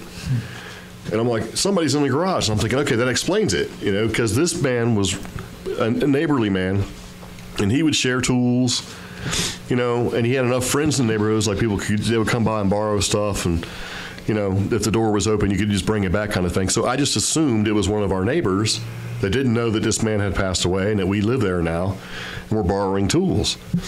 And so I seen him, so I got to go outside, open up the sliding door, sit down, and go in there, and nobody's there. And I'm like, okay, well, wasn't paying attention. I talked to our new next door neighbor like a week later, and I said, yeah, man, I seen somebody in the garage, and and he's like, well, what did it look like? And I explained it to him, coveralls, the shirt, the glasses with the little things on the side, to protect your eyeballs. And he turned pale and just walked away. And our backyards are right beside each other. That's where we were talking over the fence, and he just walked away. Done. Yeah, and I'm like, okay, well, maybe he had something to do because, I'm not really that neighborly, because I like my neighbors, but I don't really want to, know everything about them. I kind of want that little separation. So, seen him like a week later, he come up and he was like, hey, I want to apologize for walking away from you because that was very rude and all. I'm like, no worries. And I said, so what's going on? He says, you described the old man who used to be in that house. You described him to a T, and he's been dead for 2 years. Wow. So I was like, wow. But the thing about the whole house was, if you needed something for the house, you could go out in the garage. You wouldn't find it. But if you said, man, I sure do wish I had some toilet chain, the little chain that makes the ball thing go up and down, and then walked out and came back, the old man would provide. It would be right there where you were, like a ball of it just sitting right there. How many times did that happen? 10, 15, 20 times. Are you kidding? All the time, yeah. But I would go out there because instead of going to Lowe's, you go to the garage. So, man, I wish I had some screen door spring. And then you come back and you'd just be drawn. There it is right there. Holy crap, that's so cool. I needed specific sandpaper, like 3 different times. and which was funny. Sure do wish I had 400 grit sandpaper. There it is. 400 is a little specific as opposed to like when you buy a combo pack from Lowe's, it's like 600, 800, 1200. And I needed 400 for my project. And I walked in, I'm like, I don't see it. Walked out, smoked a cigarette, walked back in, and for some reason it's next to the paintbrushes. Nice. Like, okay. Now, we went to New Mexico. We rented out our place to one of our coworkers, our friend named John, known him for a long time. And I told him, if you ever need anything for the house, go out in the garage and saying, this is what I need. And because he'd heard me saying all this stuff. He thought I was full of crap. And I got this text one day. Old man provides, man. Old man provides. But that was his thing, though. Whenever you went in the garage, it felt warm. It was a good place to be. I mean, you're in there like, I'm in the garage, and you're having a great time. And I've had garages. I don't just get that warm, fuzzy feeling because I'm in a garage. But it was just like you felt like you were in a warm workshop, you know? We have a question from online. What is it? T. Fastlane asks, any experience with Stonewall Jackson Training School in Concord? So... I'm not familiar with the place. Concord's kind of far away. Yeah. You guys ever make it down that way? Yeah. We're expanding. I want to ask that person what's the significance because I've never. Yeah. What's the deal, T Fast Lane? And also to go back to what you asked, when you walk into a place like that and you feel that heaviness or that negativity, it's not necessarily paranormal. It could be the people that inhabit that place. 100%. Yeah. I mean, we put off energy all the time. It can be negative. It can be happy. We really influence our surroundings. Yeah. Me and her feed off each other all the time. And especially if you got to think about it this way too, if it's a business that you're walking into, and let's say the business owner's having a rough year or a rough month or whatever, and they just may be super negative about whatever situation or people stealing or whatever, you know, you walk in and you may be picking up on some of that, right? Because that's their place, that's their business, they're in it all the time, whatever, especially with a small personal business, you know. Well, similarly, going to a physical standpoint, a lot of high EMF will make people feel very strange. So if there's something going on electrically, if it's high EMF, it can cause that same sensation. Yeah. Tanning salon. Yeah, tanning salons. And you could be going into places that are in a place where seismically, just the sound that travels from distances from far away creates that sort of infrasound effect. And that you could sort of, you don't realize you're feeling it because it happens at such a low frequency, you can't even hear it, but you kind of feel it and you sort of feel anxious and weird about it. You know, there's places like that sit, you know, geologically in a place where the seismic, what? Where are you getting ready to? Oh, I was waiting. But this Stonewall place, Stonewall Jackson Youth Development Center, is creepy. Oh my God. Stonewall Jackson Youth Development Center in Concord, North Carolina. Seen that? Seen something flying around? Oh, it was a fly. Yeah. Is it a fly? It was a place of It was a various pterodactyl. medical experiments to eliminate feeble-mindedness. Yes. So we get them. Basically by improving the population, which meant sterilization and vasectomy. Oh, wow. What about young lobotomy men. and stuff? Is it open for investigation? State-authorized eugenics, and then sterilization on females as well. I don't know if it's open, but one of the... That's not something they typically advertise. Maybe it could be a group... Road trip. It is Road trip, bus trip. at the cost well, I mean, it is on the National Register of Historic Places, which in the past we have tried to get into, as a group, we have tried to get into a few places that are considered historic, but a lot of the time due to like state regulation and things like that, they don't want to be labeled or listed as a haunted location because they could actually lose grant fund money. Which is funny because that's a parallel from New Mexico where they invite them in. They're like, yeah, we want to money, New Mexico straight up advertises. Advertisement for real, marketing. And here it's the exact opposite. They don't want to be labeled as haunted. They don't want to have any kind of advertising around that because they can actually lose certain state fundings. Well, there's also still, even though the paranormal is becoming more and more mainstream, there's still a stigma surrounding it. You get like talking. And I'm also Nice. looking on here, just doing a quick Wikipedia search too of that location.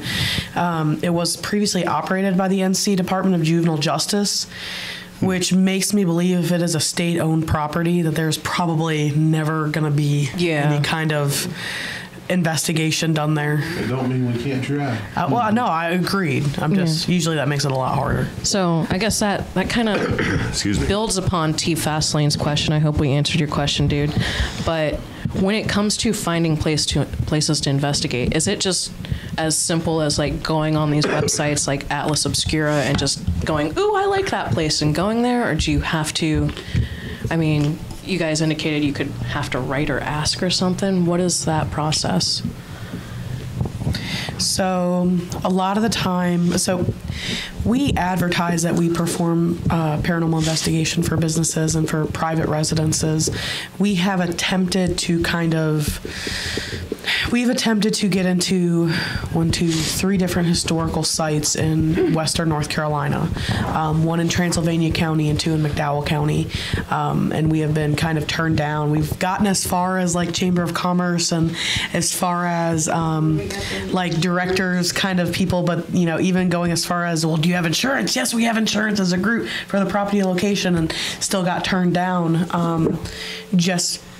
A lot of it tends to be, you know, this older generation of like board of directors and things don't want that stigma, and so, which is fine, respected, and we understand. And also we've been turned down because of that grant funding issue too. So it's super hard. So we look for opportunity, and we don't always get it or find it, but that's okay. We try again. The best way is word of mouth. Yeah. Okay. You know, if you can find somebody that knows somebody that knows somebody, you know, that's a great way. But we do try and just reach out to specific places. Sometimes it works, sometimes it doesn't. And that's just like here in the town of Marion. There's a lot of people that come into the shop and say, hey, can you get into, you know, to the school over here? Can you get over here at the Carson House? Can you do that? And we do. We try to do it. But the bottom line is the community wants it, but the location won't allow it. There is pictures of this place that are beautifully. I know. I was looking at those. I was like, so someone's able to get in there. Yeah, but that could be the same as like when I do my guerrilla photography and just start walking. Well, no, it's supposed to be here. These are like pictures of inside the buildings, though. Yeah. How old are those pictures? And are they 2016? Okay. Yes. They're historical people coming in, you know, True. the library, going in there and taking photos, and you know. So. To go back to what we were just talking about too, we are an LLC and we are insured. That does help us in some cases. Ooh, even kids have gone missing from here. Yeah. Dun, dun, dun. All right, we're getting close to where live stream is going to stop pretty soon. Do we have any other questions? We got about 5 minutes before we stop I got that. one more. What is it? So, what is your question? And it's kind of, we had talked about this on the CreepGeeks podcast earlier, so you can always download the CreepGeeks and check it out. We interviewed Bobby, and this is just a question that I wanted to bring up again, which is, how do ghosts tie into what you do, which is past life regression? Ooh. Bobby gets the hardest question. Does it contrast with what you believe, or? Yeah, I haven't had anyone. I had one person that when we do a past life regression, we get to take the person through the life, and then we take them through the death process and into the between live state. And I've only had one person that stuck around. She stuck around because her son was in distress. So usually they leave, you know, but she said, no, I'm going to stick around. And then he passed away very shortly thereafter, and then she went into it. So she was technically a ghost at that point. So there is the possibility. Yeah, but they actually, but it was but it was definitely an emotional situation that was causing it. Another woman died in a shipwreck, and her body washed up on a beach, and she waited until somebody came along and buried the body, and then they went away. So I guess there are some attachments to the body that people have. Bobby, Explain to us what you do. Oh, I do past life explorations with a non-hypnotic technique called the awareness techniques. It's real. I was thinking about, I like my job a whole lot better. I get to work at home in front of a video monitor. I don't have to go out in the woods and wait for Bigfoot while feeding the mosquitoes. I don't have to go to a haunted house for 5 hours and watch 20 hours worth of. This is like, my job is great compared to you guys. It's so much easier. So, but it sounds a little more it's psychologically enduring. I mean, it seems like a lot of work, the process of discovering or exploring past life or reincarnation possibilities. Yeah, it's taken a lot of work to get here and a lot of research and stuff like that. But the doing is easier than what you guys have to do. So I don't need cameras. I don't get to stay up all night. It's great. But as far as ghosts, it's, we're all connected in this work. There's something about consciousness that continues, and sometimes you can see the effects of that consciousness in the physical world, which is really fascinating. Whether it's there's still consciousness connected to it, or it's just an energy that's connected to a physical location. I don't know. Is there any paranormal connection to old Squatchy? I mean, does he have the Oz effect, where the environment changes around him? Personally, I believe he's more spiritual than we give him credit for. You're gonna make people mad with that. Well, that's okay. Yeah. It's that's my belief. It goes with the job. Exactly. I think that there's a lot about a lot of cryptids that we don't know and don't understand yet. Not to say that he isn't a North American giant primate, but I just think there's more to that primate than what we give credit for. Honestly.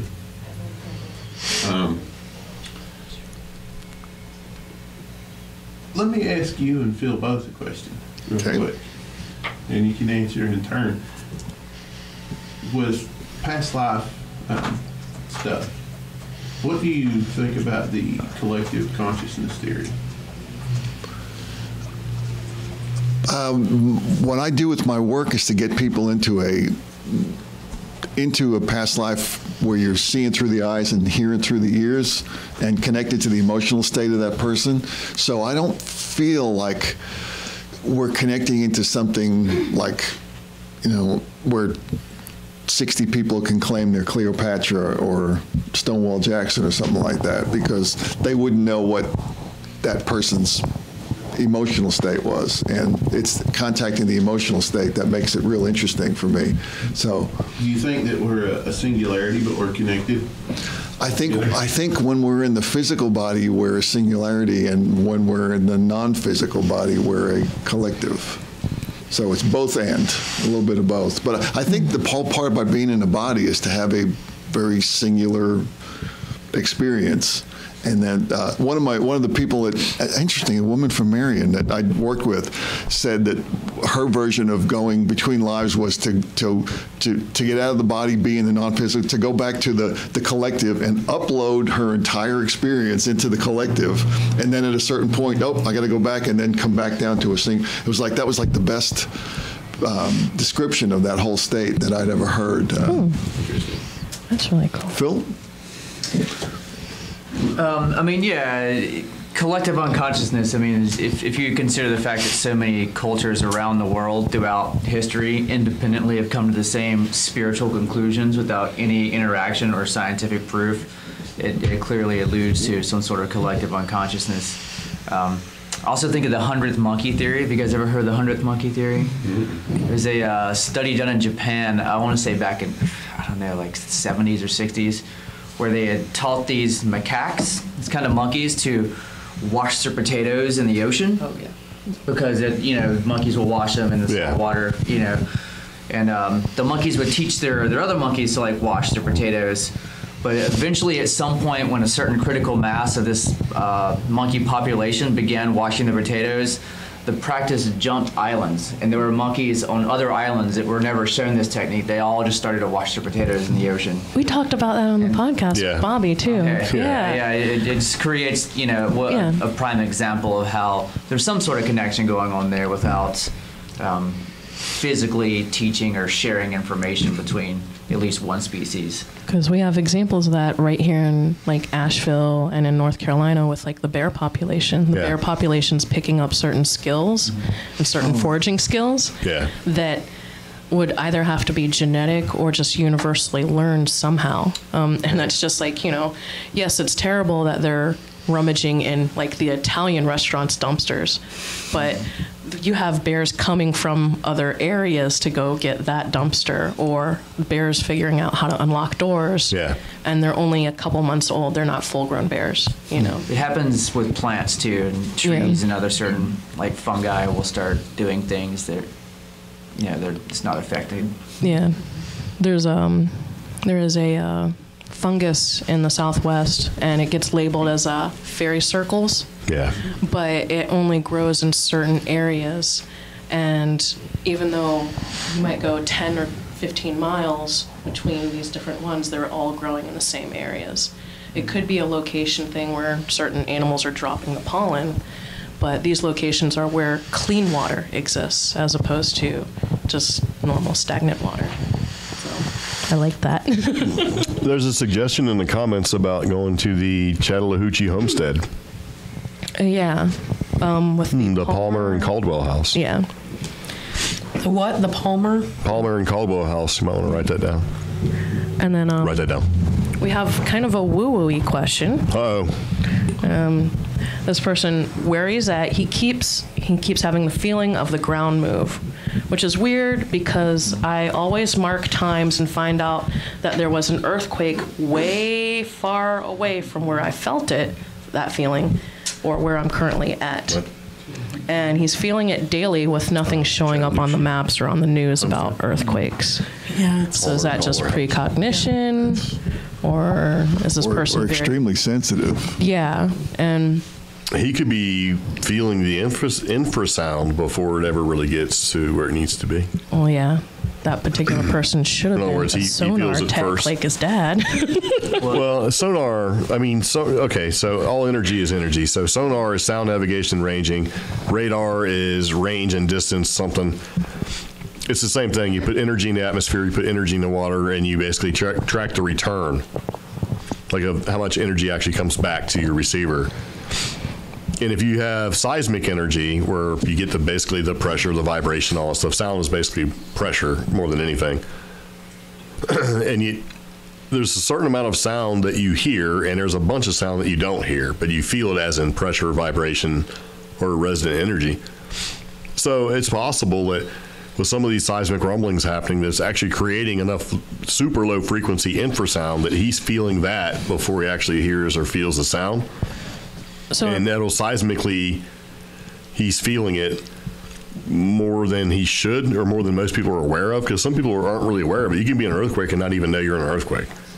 We used to live in California, and it was kind of like, what's going on? I feel all weird. Why is everything moving? That kind of thing. And some people know it's coming, like dogs and stuff. They know they're out of there, right? So dogs, that's cats, less about birds. somebody being an empath and more just having just a better... Being more attuned to it, maybe? Yeah. And the woo-woo answer would be ley lines and earth energies and I do know this person is relatively close to that big giant, what is that big forest out there? So... Oh, in California? Yeah. Oh, man. What are those big trees? Sequoia. Yeah, sequoia. So...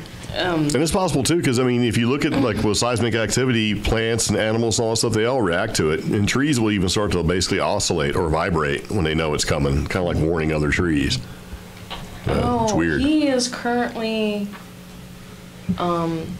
so, yes, this person is normally based in California, but he's away right now in a very flat area that doesn't get earthquakes. That's even better. Flat areas, all that stuff will travel faster anyway. So, but he's connected to that area in California, That's which true. is very active. Interesting.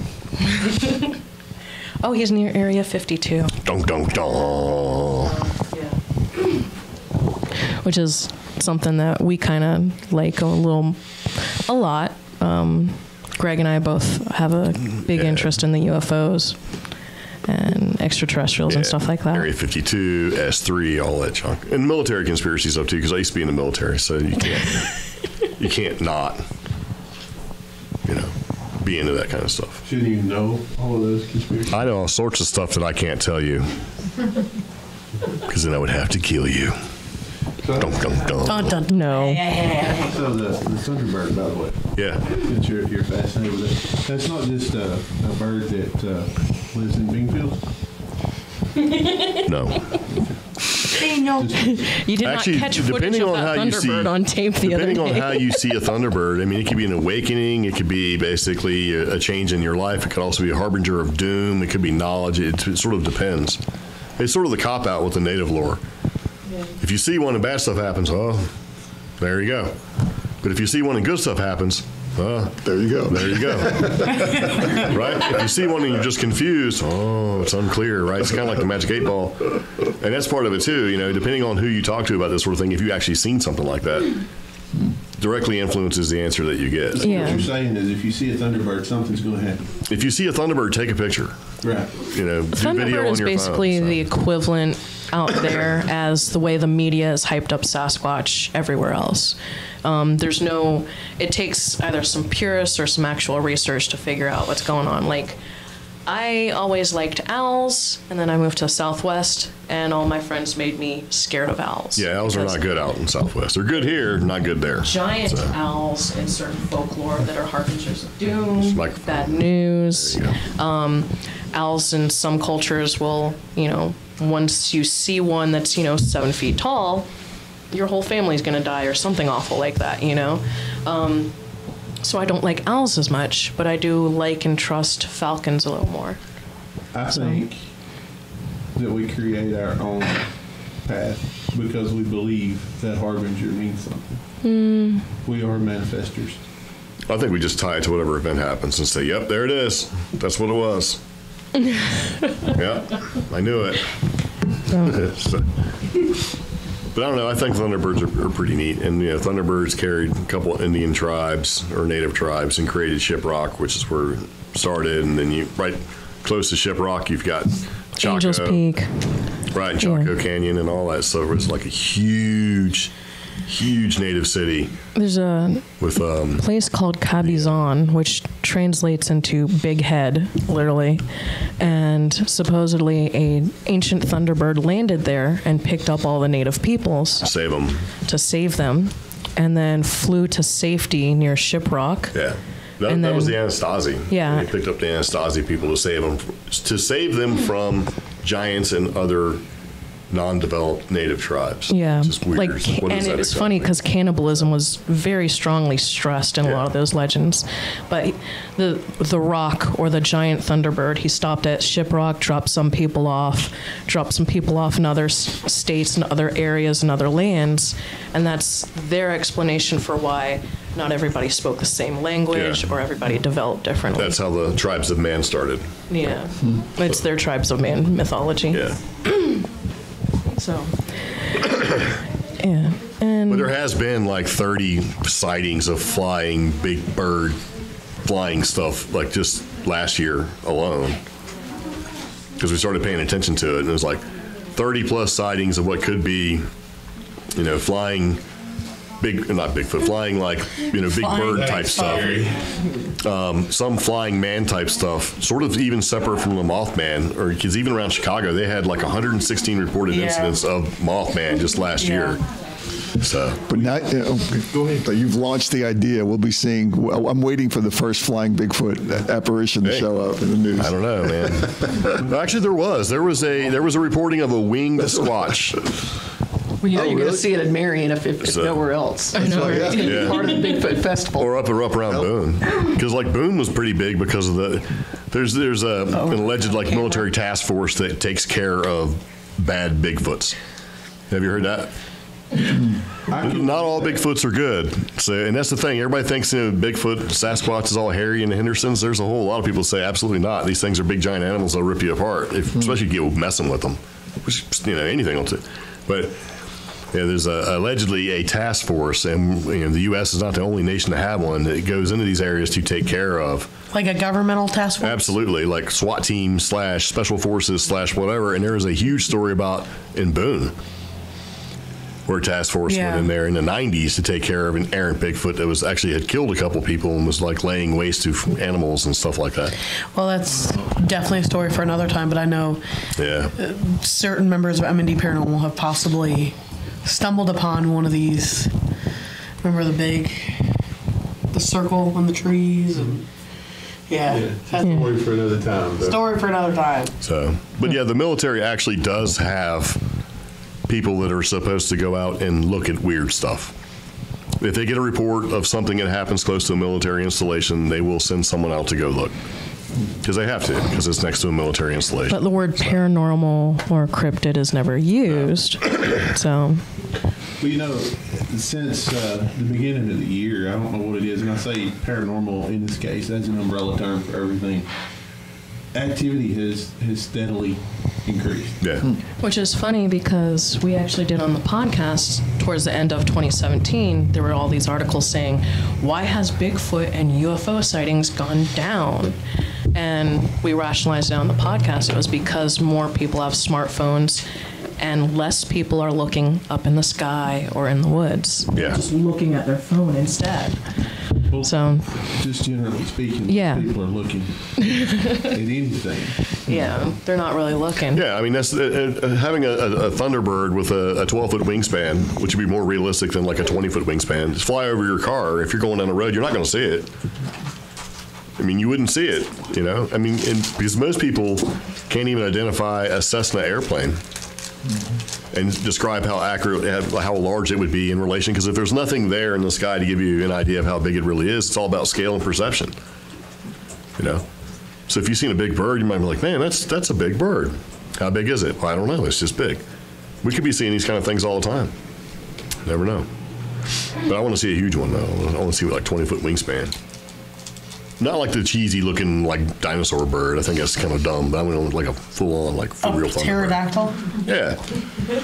Although there have been really cool pterodactyl sightings. We have somebody in the chat doing the pterodactyl joke too. Yeah. So, but yeah, they pointed out the California condor, which is massive, and they get really old. They get like, for a large bird, 8 to 10 years old. So they're like, is that what you guys are talking about? No, because that's a condor. I have seen a condor. I've seen a couple. Used to live in California. I'm talking about like a big thunderbird. Like condors have like between 8 and 9 foot wingspans at the most. Maybe even 11 if you count the feather tips. These things have like, a good 12 to 16 foot wingspan. And the bodies are bigger. They're like, take like a raptor style of bird and make it bigger. Like big. Like bigger. How do you just know it's not an old condor that's like 20 years old? Because they look like a condor. How do you know? Because I know what a condor looks like. Are you sure? Yeah, I am sure. It sounds to me like you're not sure. I can Google-ize you a picture. Our debunker and nitpicker. Antagonizer. That's the word I was looking for. Well, this antagonizer is getting tired, so. How dare you? Thank you. Thanks, guys. You're welcome. Thank you. So we can end it if we need to end it, because there are people saying thank you very much. Yep, and we do want to let everyone know, if you have questions, take a card. CreepGeeks podcast card and stickers are right there, but we also have M&D cards. And Bobby, did you put some cards out? I will. Okay. And if you'd like to get in contact with anybody, just reach out to them. Put the microphone in your face, please. Yes, it is. Talk into the microphone. I am. There you go. You're about to become a cryptid. Hey, bring it. I do not right now. Gonna turn into a Thunderbird and get me? In your sleep. Ooh. Yes. And blame it on a pterodactyl. Yeah. Dun. Stop doing that. Pterodactyl. I want to do that for like. What? Yeah. What, pterodactyl? No. Dun. Go ahead. No, I don't want to do it. Okay. She doesn't want to do it now. Dun.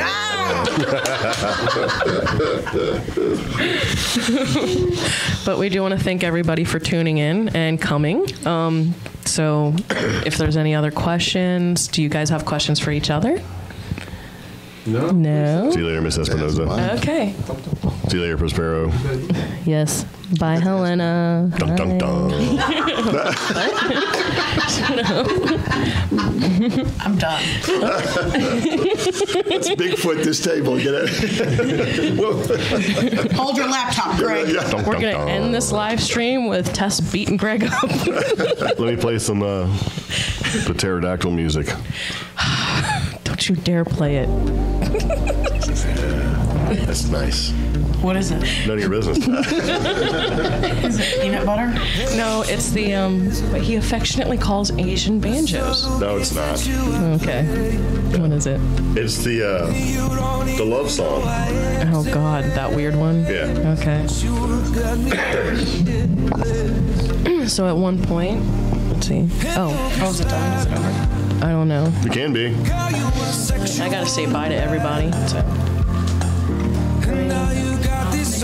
Let me know. Yeah. I will stop streaming. Great stories. Thank you. Thank you for sharing. If you have any questions, come back and let us know. All right. Have a good week. Oh, there's What's a bit next?